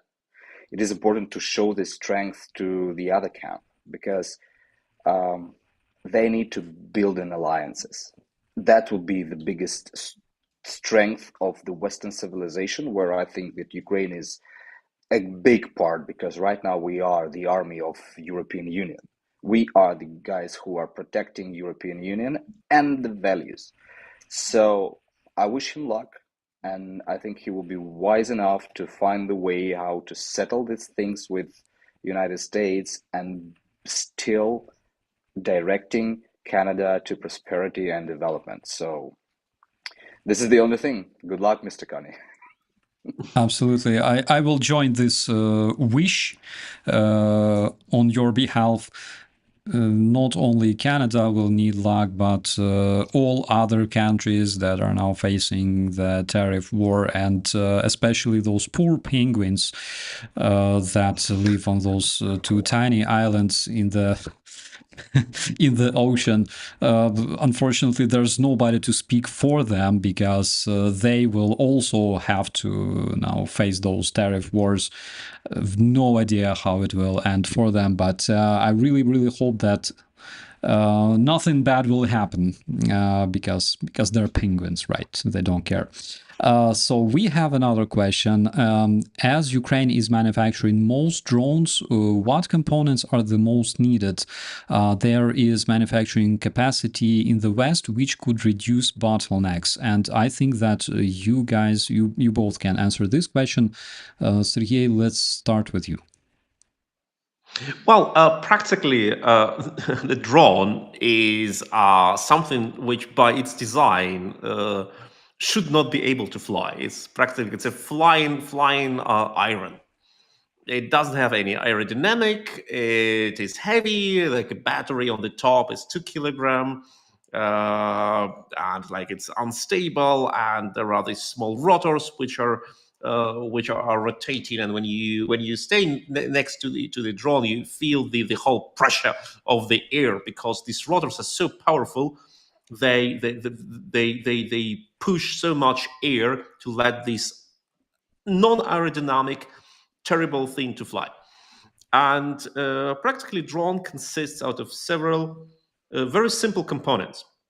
You have the frame, you have a processor with flight controller, you have a transmitter, signal transmitter, you have camera, and you have motors and rotors. That's it. Antenna on the tail. So it's very simple. That is the trick, because the device is nothing but a decade-old toy for flying. That's why the first drones, they were sold in sport or in electric toys shops, like it was like a hobby. And now we come to an interesting thing. On one hand, because the components are so simple, maybe except with the camera, the components are so simple, you cannot stop practically the inflow of these components, because the microchips are very simple and very broadly spread. But even them, you need to produce that. So now we have the Ukraine started to produce a lot, but now we have the crucial moment that the chips are coming from either China or Taiwan or the United States. And now think, if we say very openly that this war will only expand independently, unfortunately, on the fact if Ukraine defeats Russia or not. If Ukraine defeats, it will expand in a lesser scale, if not in a larger scale, but it will expand. And guess, will China be our ally or not? Of course, it will not be our ally. And then imagine when China stops completely export of all crucial components just to drain our economies. And imagine if China takes Taiwan, which is also possible, or destroys with a strike Taiwanese chip manufacturers. We have only the United States as a producer. And now think, can you rely on the US now as on a producer of crucial military component or not? That's why I always tell to my German colleagues, we must look very precisely what components you need for a drone. You need chips, you need cameras, and you need electric motors. Because practically the frame you can produce out of different materials. But without these three components, you cannot fly. And your drone's production can stack on very simple things. For example, each motor has copper wire inside. Do you have enough copper wire in Europe to produce all these motors? If Ukraine produces 5 million drones a year, this means Ukraine needs 5 multiplied by 4 at least, 20 million electric motors just for rotating rotors. 20 million. Do you have enough copper for that? Do you have enough production capacities? That is the question. It's everything good to know, like, okay, we will have like our software to make our drones so efficient, etc. But you need a lot of materials. And each drone, which is kamikaze drone, flies only once. Successfully or not, it doesn't return. Because once equipped with the bomb, it is armed. It cannot come back to you. Okay, if it comes, you are practically in a very bad situation. So if you fly a drone, you lose a drone. And that means that all this production is single-way production, including batteries, by the way. Yeah, that is crazy. Max, can you add something to this?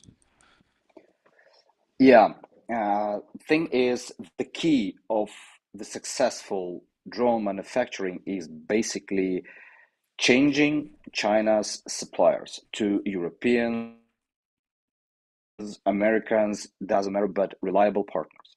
Because Sergej here is absolutely correct, because printed boards are the keys, because we need to find the way how to settle a good manufacturing process, and not just one single. It could be done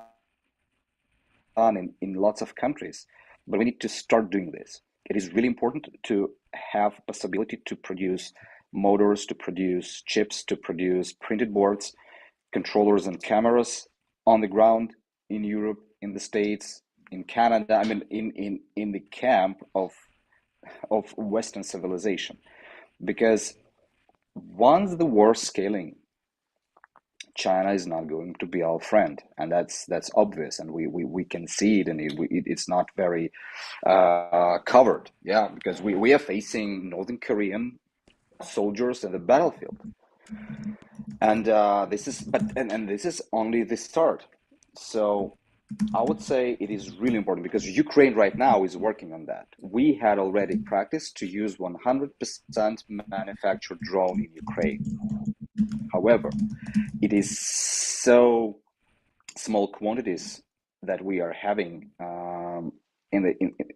in our reliability, in our possibility to use, that it's just simply not enough. And the countries that are really thinking about the defense, like you, first of all, yeah, like Lithuania, Estonia, and then the countries that are actually have borders. That's important to start think of proper full cycle manufacturing in Europe. That will be really important because I've had lots of discussions with the different high officials and representatives of the big foundations, and we were discussing these things about the development, these things in Ukraine and Ukraine and Europe, and then test it here with our brigade and use them at the battlefront.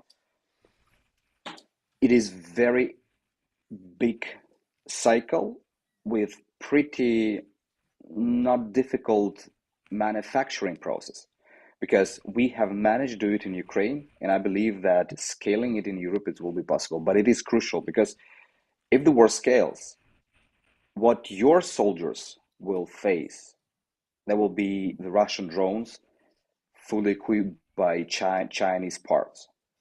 Do you have an answer on that? That's a big question. And this is really important to not just even think about it right now. We need to start making those manufacturing. I absolutely. And it is possible. That's really important. That lots of European countries would say like, oh, it is impossible. They will be very cheap. They will be very expensive. Sorry. However, we have already a supply of 100 drones.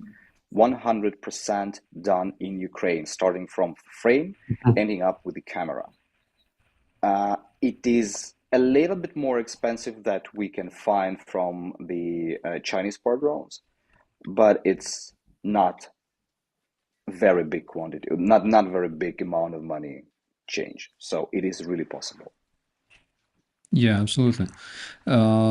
In case this war comes to other countries, and we know that Russians are planning to do this because Russians want to reunite old ex-Soviet territories back to the terrorist federation.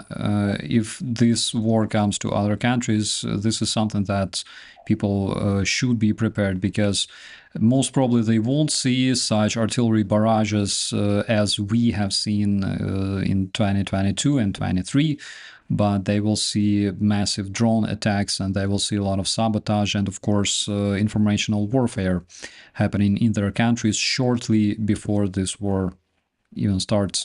We have a different question from Kaltenberg. Did Ukraine retain old Soviet unit numbers? Actually, no. Actually, from what I remember, Max, correct me if I'm wrong, but as soon as Ukraine became independent, we changed the old Soviet unit numbers and old Soviet unit names into a different ones. For example, my father served in Chapaevskaya division, tank division in Chernihiv, which of course would not be called Chapaevskaya because Chapaev was a Bolshevik, like mythological hero, right? But we changed it to 1st Siversk Brigade, and this is how it's known nowadays. Why aren't more Ukrainian veterans streaming? I can't think of anyone but you. Language barrier. Well, I think it's because of the language barrier. That could be one of the reasons. There is, for example, Roman Break Trochimets. He also makes videos, and he did make videos. I think language is probably the biggest barrier. That is reason number one. And this channel gained so much followers literally because when the war began, I was among few Ukrainian officers who could speak English and let the international community know what is happening in Ukraine.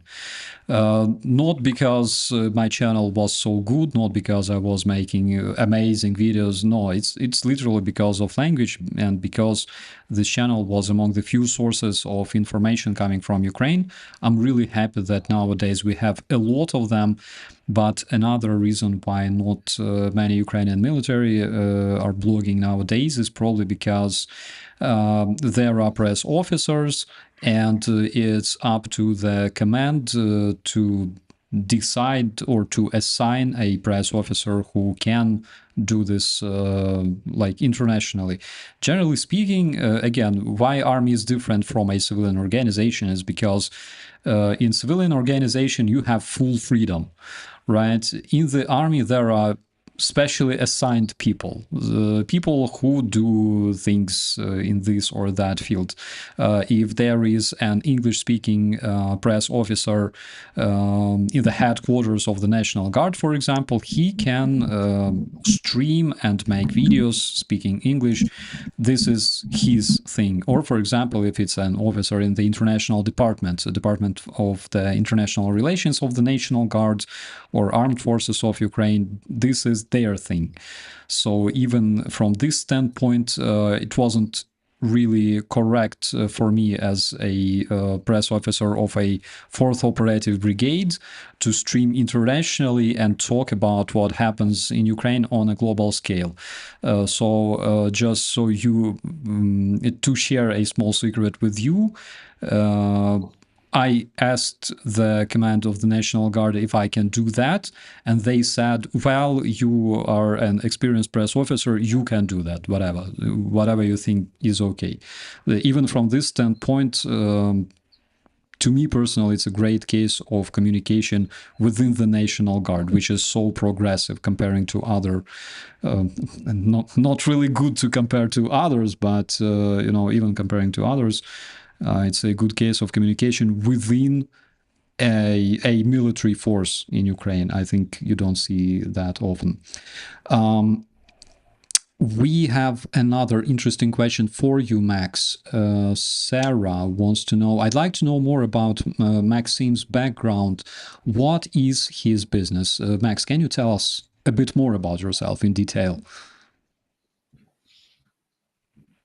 Yeah, a little bit CV from my side. So I started my career as a general specialist in the Ministry of Economic Development and Trade of Ukraine. I have finished National Taras Shevchenko University in 2010 as the master degree of international law. So how funny is that? Which is not working anymore. That's why that's why I'm in the army. So then I was running a free trade agreements for Ukraine for 5 years and ended up as the deputy director of the department, of the unit of the Ministry of Economic Development and Trade. We were working with the World Trade Organization, WTO. Then American Chamber of Commerce have hunted me. They offered me to become an executive director of one of their committees, and it ended up as the healthcare committee. So I was representing interests of the big companies within the Ukrainian government. So basically here where I started my career of government relations specialist, manager, that is trying to lobby some initiatives to change Ukrainian legislation, to move this legislation closer to European one, and to bring some new practices that the big business can offer. From that, I have changed to the Hoffman La Roche. It's a big healthcare company. I'm representing their interest for like almost 4 years. And then I ended up in the Samsung because in Roche I understood that I want to work with innovation. So basically I want to be the guy who represents innovation in, doesn't matter sphere, but that will bring more interesting things, helpful things to Ukrainian society. Because in Roche I participated in the healthcare legislation change. Basically, we pushed lots of very good ideas and initiatives in Ukrainian healthcare legislation. And Samsung, for me, was a choice because they are absolutely connected to the innovation. They do innovate, they bring new technologies to the world. and I started representing their interest as the government relations manager. So almost entire 10 years, I'm top manager of the big business, representing interests of big companies like Hoffmann Roche in healthcare and Samsung in as IT, informational communication technologies. That is an incredible story, my friend.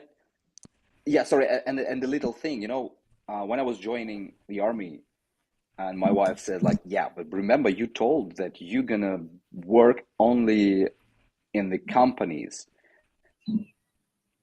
that innovates, to bring innovation to the society. This was your like business goal and mission.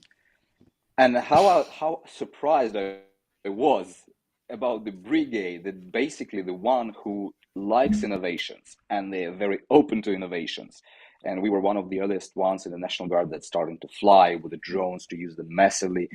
And I was happy to become a part, you know, this of bringing technology, bringing knowledges, bringing some things that made these guys much more capable. And, you know, I'm saying right now to my wife that, you know, I'm still working in the place where the innovation matters. Yeah, absolutely. This is one of those amazing stories, my friends, because in the National Guard and generally among Ukrainian defenders, you can see majority of volunteers. Myself, even though I served almost 10 years, but I came to the army as a volunteer when my country needed it. And it's so interesting to see when civilian people from managers to specialists with different views but extremely huge background and experience, when they implement all of their ideas in the army, in the military force, in a military unit, and it brings amazing results. This is something that probably we will read in the books of history, like maybe in the future. We have another comment from First Last, just saying invest in Rheinmetall. And I totally agree on this one. Sergej, from your standpoint, as a person who lives in Germany for a while and has a lot of different friends and acquaintances and connections, how much does the population of Germany realize the Russian threat, in your personal opinion? Oh, that's a tricky question, and thank you so much for this. That is very volatile. First, before the full-scale invasion, almost nobody in Germany believed in the chance that Russia will dare to full-scale attack Ukraine, despite the very real fact that Russia has full-scale attacked Ukraine in 2014.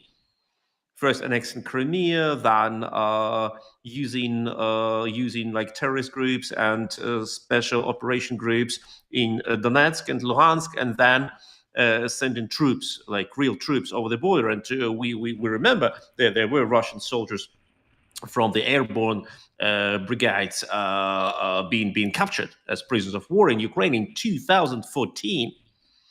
I don't speak about like all the equipment which Russia has transferred to Ukraine, military equipment, artillery, shells, tanks, and. So Russia has full-scale attacked Ukraine in 2014. It hasn't just attacked every single square meter of Ukraine, but it was a full-scale invasion. And still in Germany, nobody believed in that until the very day when it happened. And it was shock for many people. And the bad thing was that those who got their salaries in think tanks, in ministerial positions, military intelligence, etc., they were shocked, and many of them have never said, "Okay, I'm incapable for this job. I need to quit." But people who actually didn't, they were not those who were paid for it. The average people, they said, "Oh my God, what has happened? I need to repay my debt." That's why Germans donate so much. And the first survey of Germany's view on the, or the Germans' view on the threat from Russia was made by Munich Security Conference end of 22. It was already after Bucha was revealed, and the siege of Mariupol has ended in this total destruction of the city. And other Russian atrocities were known: mass rape, execution of prisoners of war, all these phone calls of soldiers to their mothers and wives and friends, bragging about how many Ukrainians they have tortured, raped, killed. Russia jumped in this survey of Munich Security Conference about threats perception from, if I'm not mistaken, from the position 22 to position 1, surpassing all standard German fears: inflation, poverty, terrorism, environmental problem, uncontrolled migration, like typical fears of a typical German person. And Russia jumped on place 1 with, if I'm not mistaken, 89 or 87% of the Germans said Russia is a threat. But that was autumn 22, and already in autumn 23, this threat perception reduced by 7 or 8 points. Positions, not points, positions.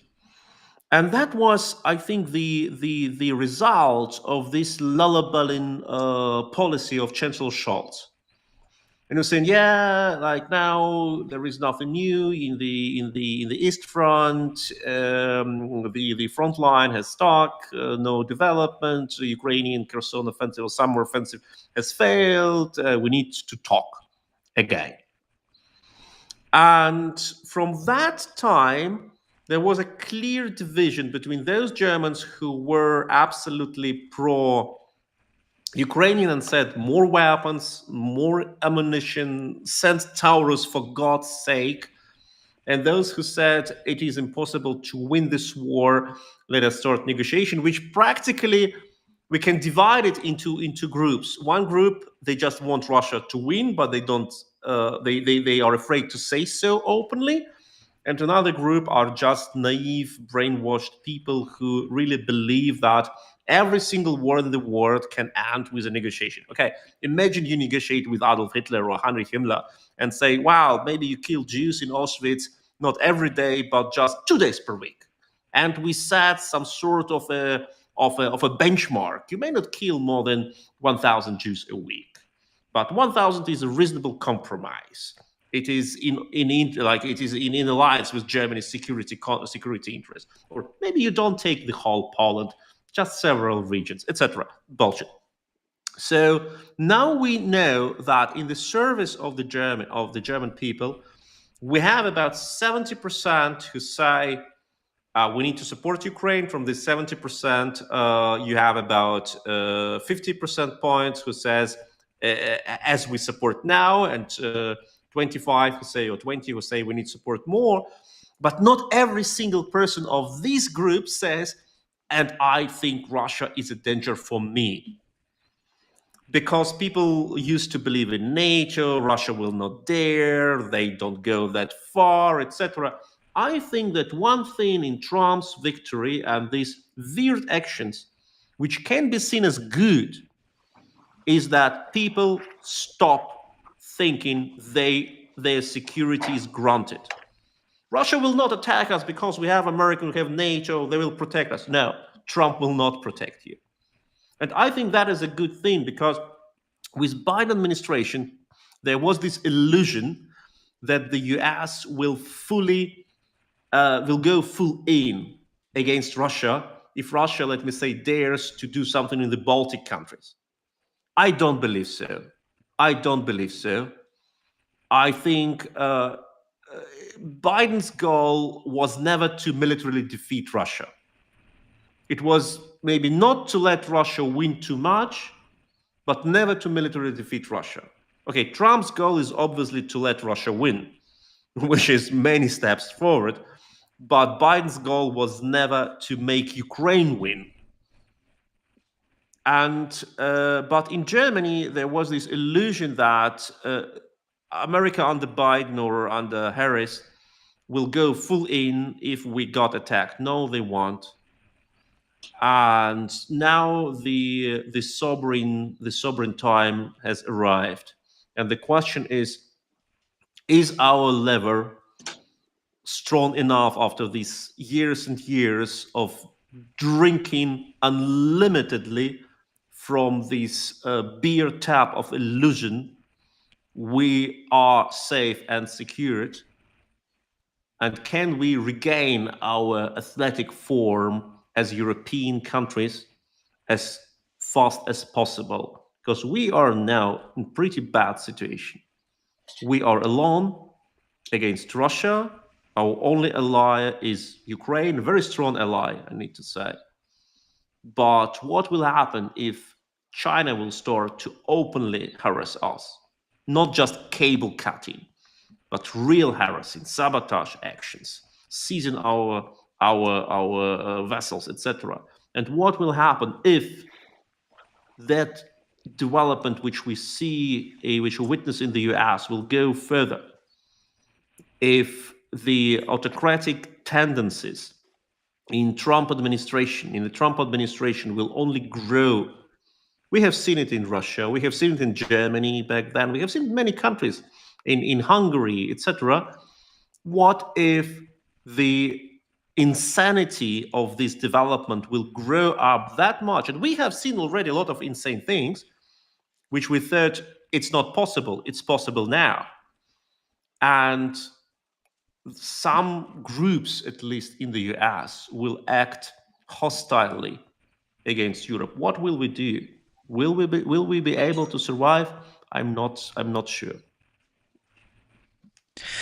I am sure that we will be able to survive because, I believe in decent people, and I may sound optimistic, but I believe that there are more decent people out there than there are criminals, of course. And the biggest confirmation of this fact is the fact that Ukraine stopped Russia, that Ukraine keeps in the fight, still stays in the fight even after 3 years, even though it was supposed to collapse in 3 days. And I believe that Russia can be destroyed because history likes to repeat itself. And, First World War, Second World War, there were always situations when things looked absolutely hopeless. And there were also idiots and different freaks in the Western countries that were marching the streets, calling to negotiate with Hitler, and other ridiculous things. There were, those magnates, those tycoons building cars, by the way, also calling to negotiate with Hitler. Henry Ford, for example, was a big oppositionist in terms of fighting against the Nazi Germany and things like that. History literally repeats itself. And, another fact is that Putin admires Nazi Germany. Putin literally snatches a lot of ideas. Dugin also admires Nazi Germany. He snatched a lot of his ideas. Dugin, by the way, when he was young and he was like only starting his ideological path, if we can call it this way, in Russia, he was a member of absolutely amazing underground subcultural group that would unite all kinds of, philosophers in Russia and things like that.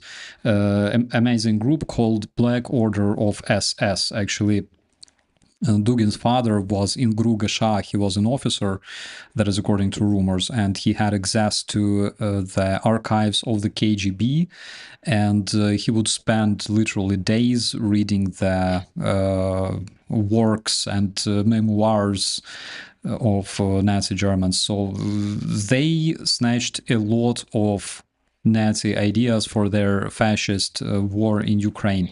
But the fact is, Nazi Germany lost, Hitler lost.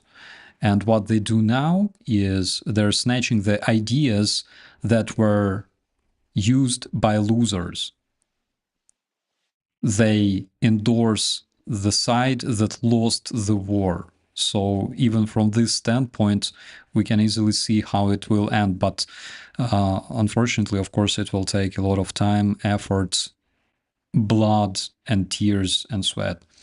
But let's return to our questions. We have several more, and I think we will be calling it a day because I don't really want to hold our dear viewers for much longer as 2 hours. This one is really interesting. Do you think it's possible to set up a volunteer company in collaboration with Ukraine army to build drones in other countries? And the similar question comes from Mick Riley. By the way, I hope that you are recovering well after your little surgery.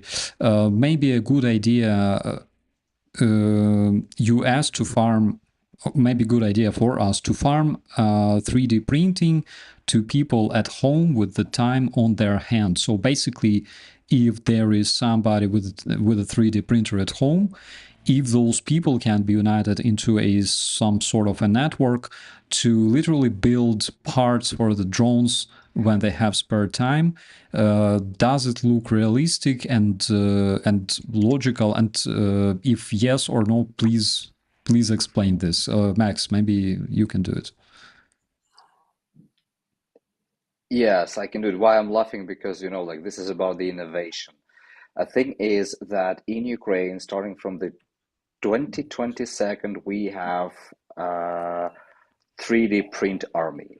It's initiative that is running, and all the guys in Ukraine who have a 3D printer at home, in the office, they created basically a chat, just chat, WhatsApp chat or some the other app, and the guys just having the asks from the army, and we cooperate with them very much.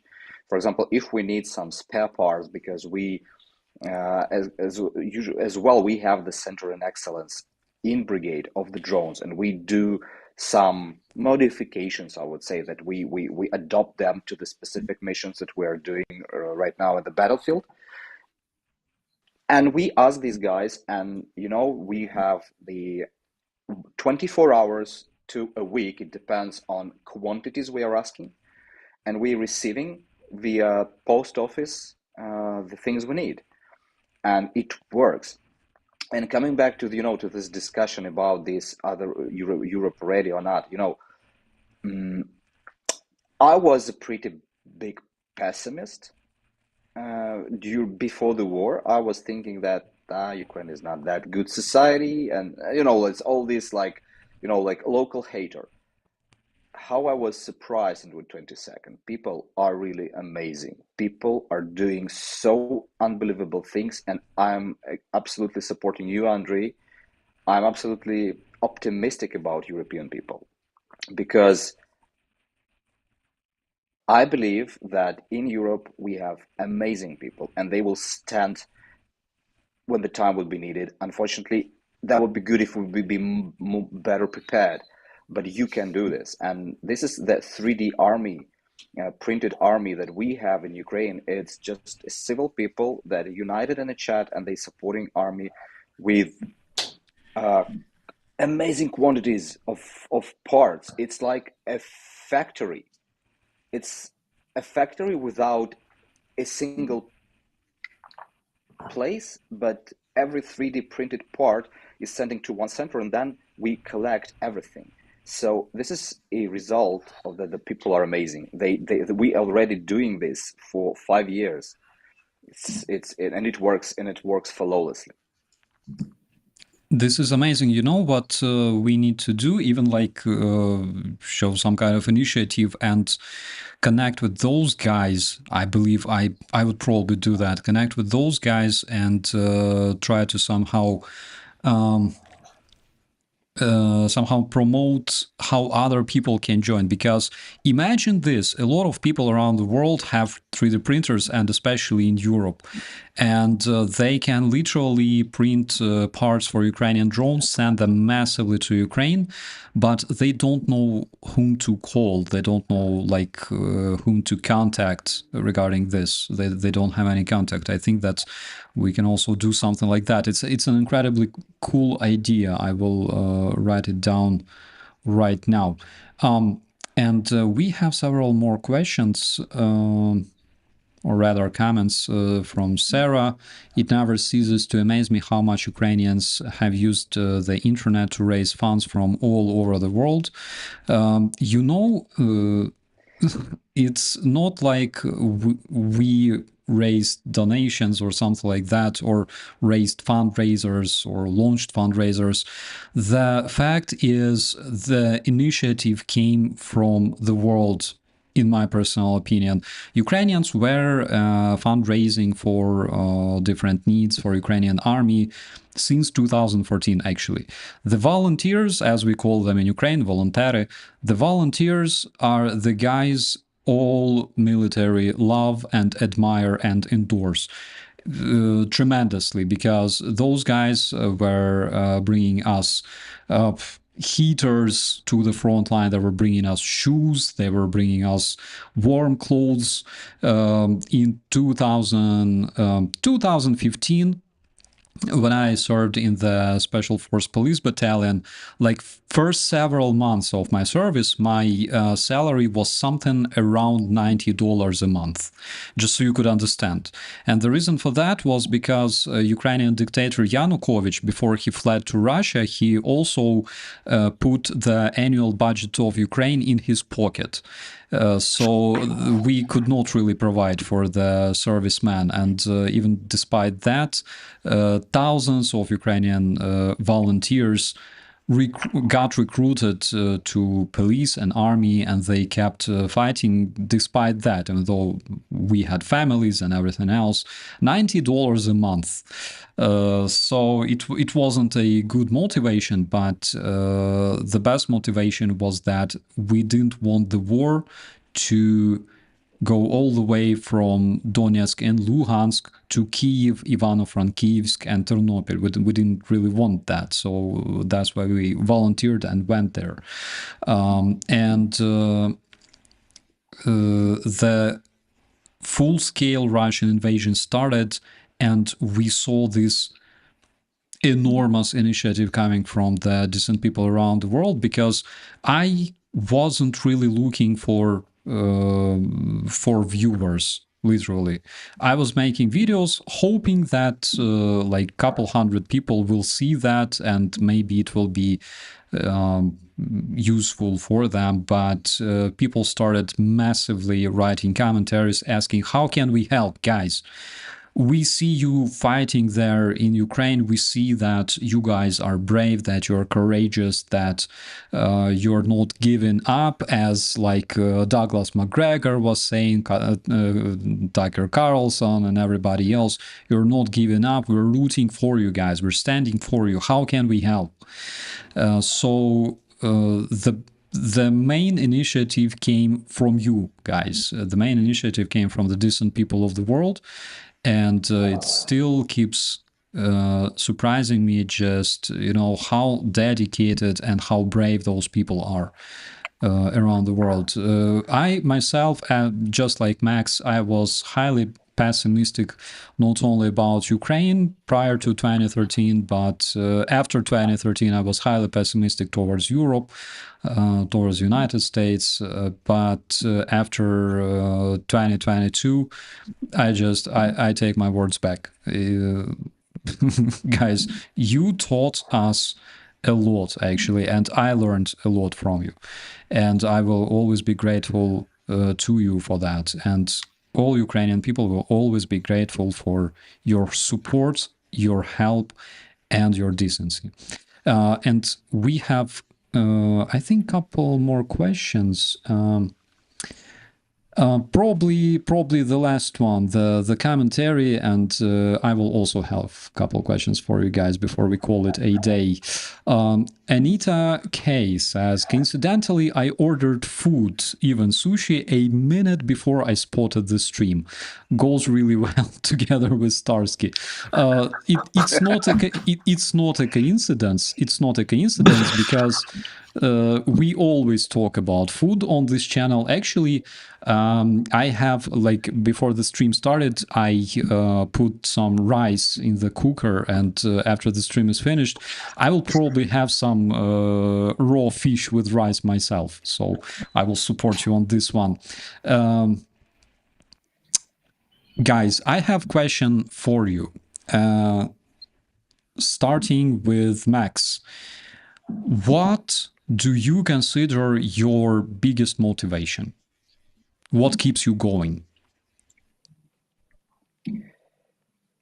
My motivation is I want to build good, open, free society for my kid, for my child, because right now I'm feeling my responsibility not only for my career or my land that I own in Makarev.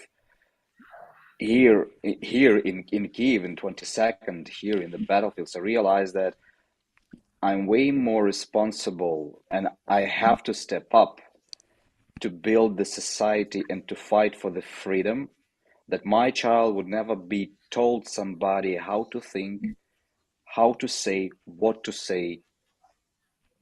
I want that my child was living in Ukraine, a part of European Union, the part of the NATO, and would have a possibility to live in a free society, in a freedom that nobody will tell her to do anything. And this is my biggest motivation, because I believe that Ukraine is a part of the Europe. It doesn't matter, are we in European Union or we are at NATO or in any part of organization. That's I think the biggest and the most important thing, the self-identification. I live in a European country, in a free country, in a country that believes in good and evil and choose good. We believe in right and wrong and we choose right. And this is what the thing, that we will be always free and nobody would tell us anything what to do. And I identify myself like this, and I serve, and I know people around me that lives in Kiev, in Lviv, in Luhansk, in Donetsk, all entire the country, up until Portugal. We are European community, we are European society, and we should be free because this is the choice of the population. And that's the biggest motivation, that here, this is really important to protect this thing. I see the biggest evil is coming. The evil is around, autocracy, the evil that is trying to tell everybody in this planet that everybody should do everything what they want to do. But I believe that they are wrong. In 1945, the one guy lost who was thinking like this. And this is important, that, and Ukraine will be, this is the example, the biggest example to all the world, that freedom will not be captured or killed. Thank you so much. And before I ask the same question to you, sir, here I have a commentary that I really need to address. Comes from Daughter of Texas. I have people who still believe Azov is still filled with Nazi in the Ukrainian army. How do I help disprove their theory? It's very easy, actually. It's very easy, because if they have this opinion, this belief that Azov is filled with Nazis, then apparently this belief is based on facts. So if they know facts, please ask them just two questions. First question would be, let them name just 3 cases of Azov attacking somebody of a different color or a different religion, some Muslim or some Jew in Ukraine? Just 3 cases. If they can name them, then I agree. Nazi, Azov is Nazi. And second question you can ask them is why does Ukrainian Muslim community and Ukrainian Jewish community support Azov, donate blood for Azov, and provide Azov with all kinds of aid that they can gather? So if those people base their belief on facts, then apparently they should know some of the facts, right?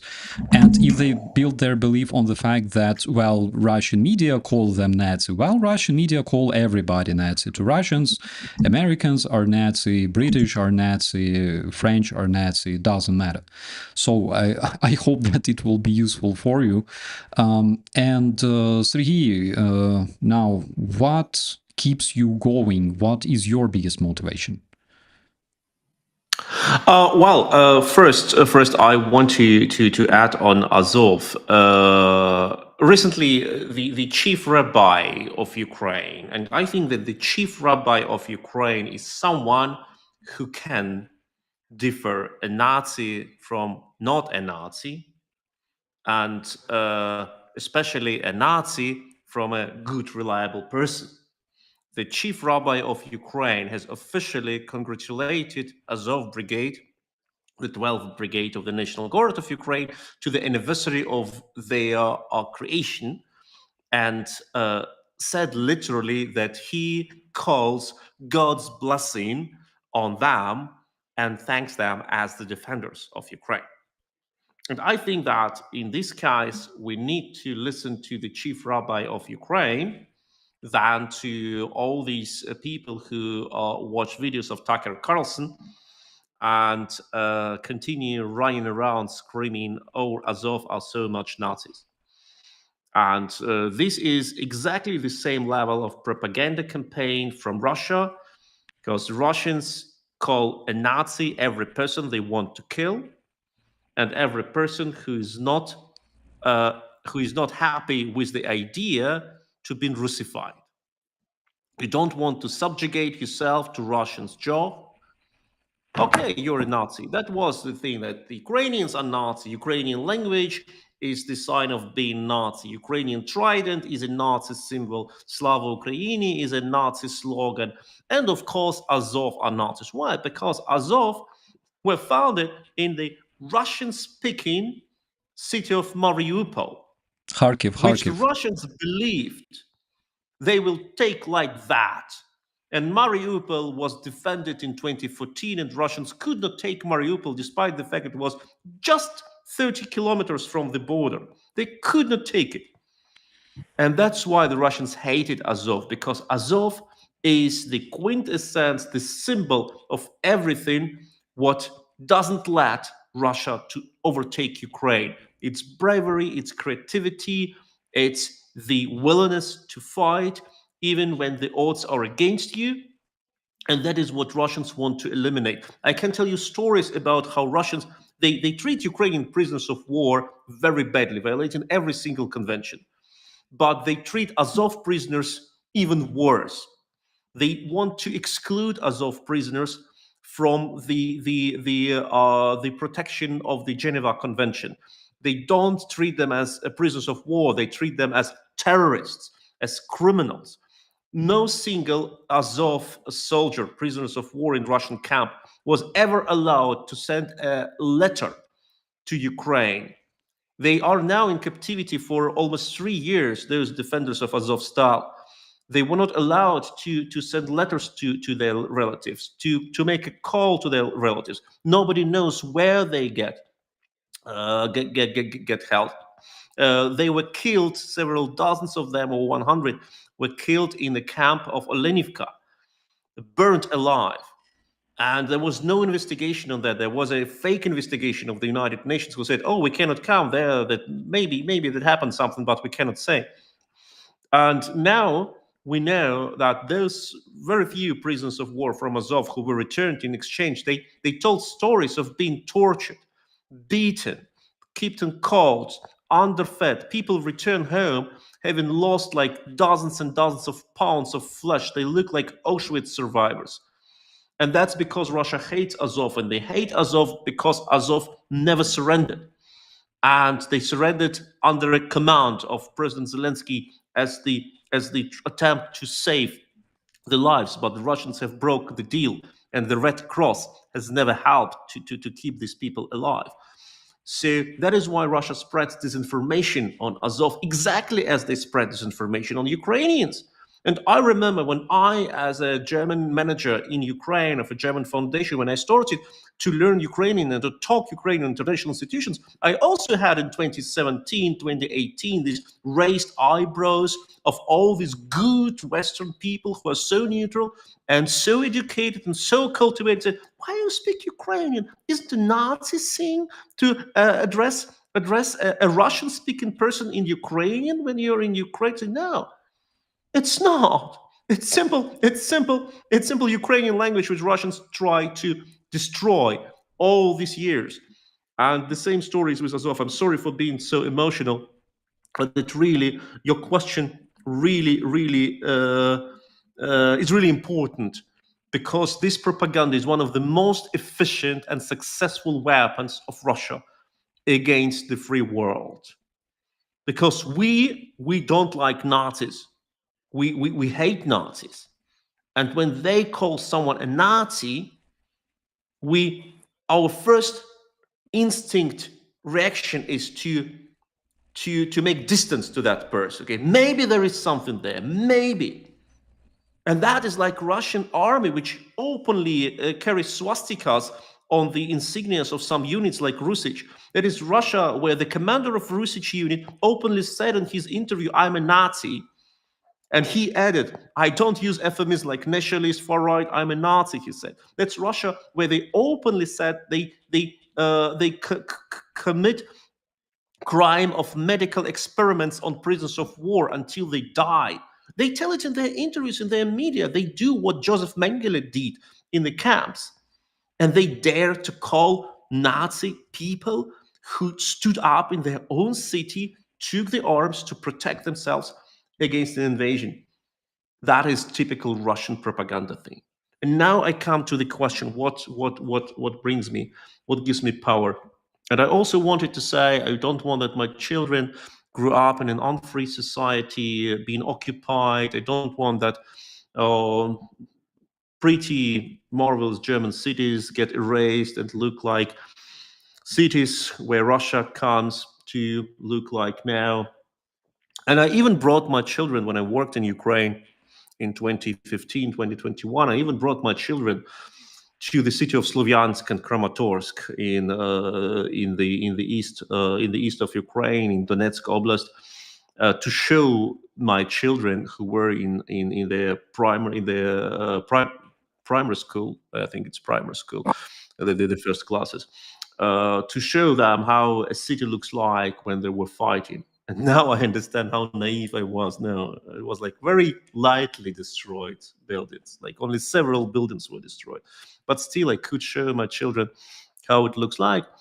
And I thought it was important for them, when they come back to Berlin, also to participate in discussions, saying, "No, I saw it with my own eyes. It's not what you have heard from like some klugscheißer, like some self-proclaimed experts who have never been to neither Russia nor Ukraine, speak no language, but watch some interview at Russia Today." And back then I would say that is my motivation. But now I had a discussion with my good friend, a former colleague, my office manager from the Henrik Böll Foundation, a local Ukrainian person who spent some days under Russian occupation. Thanks God, nothing happened, because Russians were just in transit in her village. And she told me she cannot find, she's so tired of this war. She tries to find source of power in love for her country. He tries to do things out of love for her country. And that's a tricky thing for me, because Ukraine is not my country. I love Ukraine, I solidarize with Ukraine, but I will never be a Ukrainian. I don't even pretend to be one. I don't say I want to be one. I'm not a Ukrainian, and I will never be. So this love is not enough for me personally. I understand very much people like Maxim and others who say love for our country, for our nation, for our kids is what keeps us together. In my case, it's more complicated. I cannot find the source of such powerful thing. And I'm sorry to say it, sometimes it sounds shocking for people. My most reliable source of power is hate. It's just hate. I know very good the motivation of Russian army. I spent years and years of my life in Russia, was socialized as a Russian. And I kept talking and kept warning months and months before the invasion, before the full-scale invasion. They will kill, they will rape, they will create camps, they will deport people. I posted in 2020, I posted on Facebook a post on the day of Ukrainian army, or the Ukrainian defenders, that Ukrainian army is the only barrier between Russian army and the future, where Russian GRU military intelligence will create prison camps in Vinnytsia, Sumy, Kharkiv, and Kiev, will torture people and will deport people from Kherson to Siberia. And people told me, Sergej, are you crazy? Is it your Russophobia talking in you? What GRU, what prison camps in Sumy or Vinnytsia? What deportations to Siberia? Now we know. It's all what they do. And I kept talking, but then maybe I know Russia a bit better than you. Maybe I have some knowledge. And now when I see what they do, and they love what they do, they enjoy it, they are proud of it, they never hide it. And I say, my motivation is, it's a very powerful one, is hate.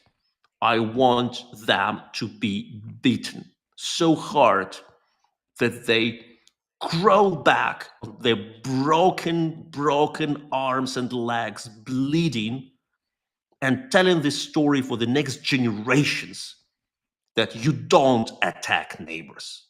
I want them to be beaten at least as hard as the German Nazi Reich was beaten in 1944-45. I want them to pass the memory of this legendary defeat, of this exclusively great defeat, massive defeat, from one generation to another, that the slogan "never again" will be a part of their new identity. But for that, they need to suffer. They need to suffer a lot. And that is what I try to help Ukrainians to impose on them. Because without this lesson, there will be no peace in Europe, there will be no peace in the world, and there will be no safety for all people, like these Ukrainian kids who were smashed into pieces deliberately by a Russian cluster bomb, a cluster missile. 9 children, years from 3 to 17, just wiped out. It's just a piece of terror which Russians deliberately, knowingly, and enjoyingly joyfully bring to Ukraine. And I don't know, frankly speaking, I don't know what will be my motivation after this war, after the victory. Because this source of power will be out, and I'm afraid I will not find another one. I don't care, frankly speaking.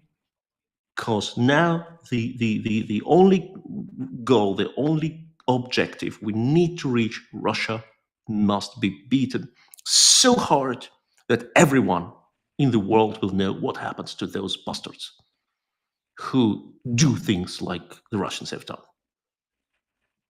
Amen, amen, Sergey. I completely agree with you as a Ukrainian, as someone who lost friends, and unfortunately a lot of friends.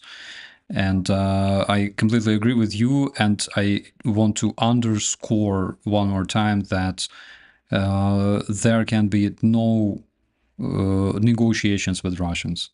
They must be defeated. Negotiations with Russians are not part of their plan, and you don't punish criminals by negotiating with them. Police doesn't punish criminals like rapists, like murderers, like Russians, basically, with negotiations. They either detain them and try them in a court, or they use their smaller arms to do the job. So 100%, I totally respect you for that. And, in the end, I think that we will evolve to, one way or another, we will evolve to understanding that even when we are motivated by hatred and we use our hatred to move us, right, to keep us running, still we have a purpose, and even this anger has a purpose, which is to protect life, which is to protect security and make sure that our kids, our next generations, live in the secure environment and safe environment, safe from the Russian terrorism. I really, really hope that a lot of people share this opinion, and I hope that even more of people will be sharing it. So, my dear friends, first of all, I would like to say thank you for this stream. Thank you, my dear viewers, my dear family, for watching us today. And guys, maybe there are some words, some finishing words that you would like to say to our dear viewers before we end the stream. Max, let's start with you.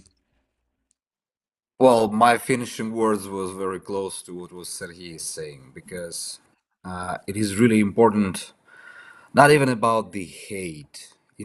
I have survived hate. In 22nd, my motivation was hate.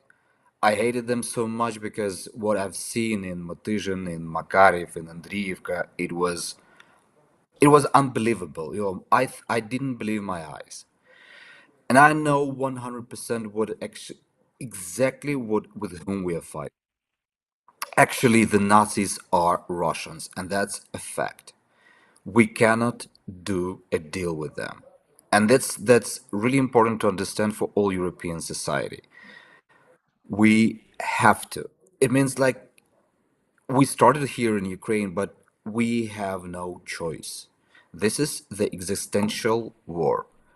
If we not beaten them, they will come to your homes, and that's a fact.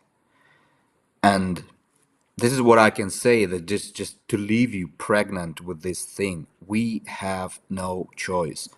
In my mindset, I'm complete pacifist. Me and weapons in the 22nd year was absolutely different things. I don't want to be in army. I want to do business, I want to do innovation, I want to bring something good to society. But I have to fight them. And we all will have to do it. We have no choice. So we should really start thinking all together what we're gonna do with them, not just making a deal. We need to take all resources we have to support Ukraine, because right now we are the one army that is actually created and we are fighting.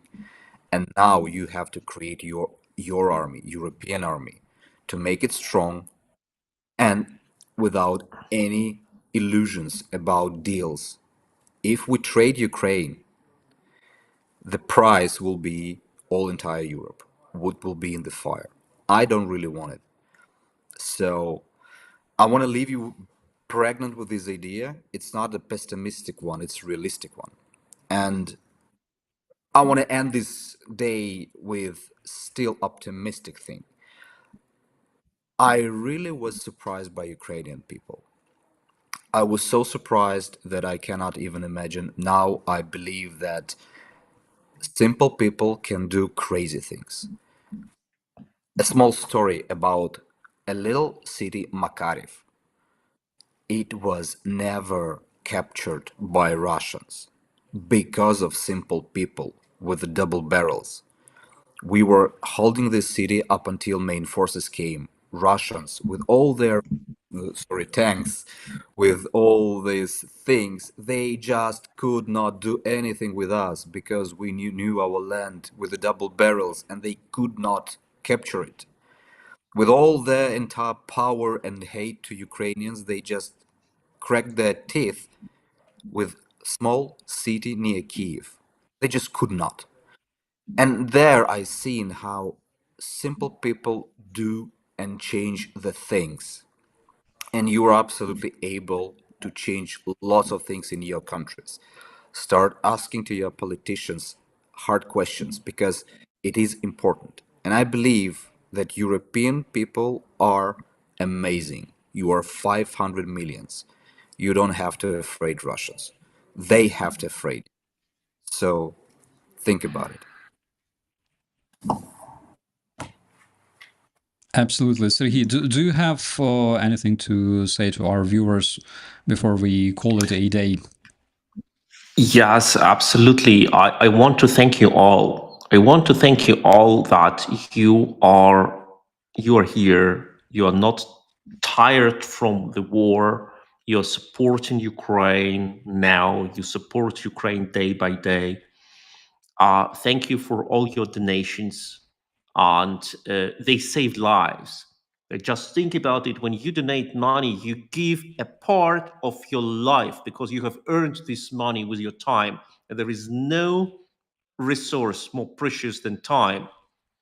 It will never come back to you. But you spend your time to earn this money and you donate this money to Ukraine to save Ukrainian life.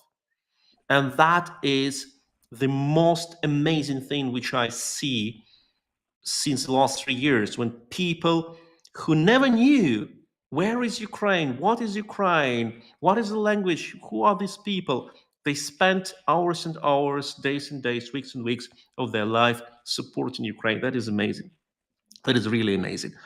And I think this is exactly the reason why Russia may not win and why Russia will not win.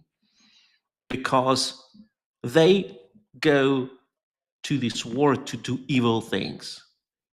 And we unite to make the world a safe place. And we have the whole history of all this resistance and fighting for the right cause. We have it behind us. The heroes of anti-Nazi movement, underground movement, fighting armies, they are behind us. And we will win. We have, like, it's just a question when and with what price, but we will. So thank you so much. And I think we will have like such raising videos often. Please correct me if I'm wrong, Andrei. Yes, But absolutely. it's We gotta continue because I know that Max has frequent updates. Also, you have a lot of insights about what happens, what is happening, not only in Germany where you live, but also in Ukraine where you are right now at this moment. So we and will hopefully have. next week or in 2 weeks, we'll have a chancellor who will finally deliver Taurus to Ukraine. We'll be And hoping. that We'll be would be looking forward to that. that will be a story to discuss. So we will come frequently to this topic, also raising donations for drones of Rubizh. So you will listen a lot about this campaign, and of course you will see results of delivering drones to Rubizh. So meanwhile, feel free to share this link and ask your friends to watch it, to look for explanation why we need it, why Rubizh needs it, why the world needs it. And as soon as we will get enough funds to produce the first drones, you will get an update on what is going on, the delivery, etc. I personally bring drones to the units every time, or almost every time. And tomorrow I go to the 505 Battalion of Marines close to Pokrovsk, bringing them their drones. And of course, I will do it with Rubizh as soon as the first batch will be produced. We'll deliver it personally, and you will see us together, Maxim and me. And I'm not sure like if Andrei will accompany us, but at least he will report from his media headquarter, where he runs his amazing campaigns to support Ukraine. Thank you, Andrei, for what you do. Thank you so much. Thank you, my dear friends and my brothers here in in our virtual studio. And thank you so much, my dear viewers and followers. Thank you everybody who already donated during this stream. Thank you moderators Ali and Newman and Getty, big thanks. Also big thanks to all the supporters of Ukraine for what you're doing, because this is the right cause. This is the proper thing to do. By supporting Ukraine, you are supporting your own country and your own safety and security. My dear friends, we'll be calling this a day. Once again, thank you so much, and we'll see you next time. Be safe. And Slava Ukraini. Героям слава! Слава.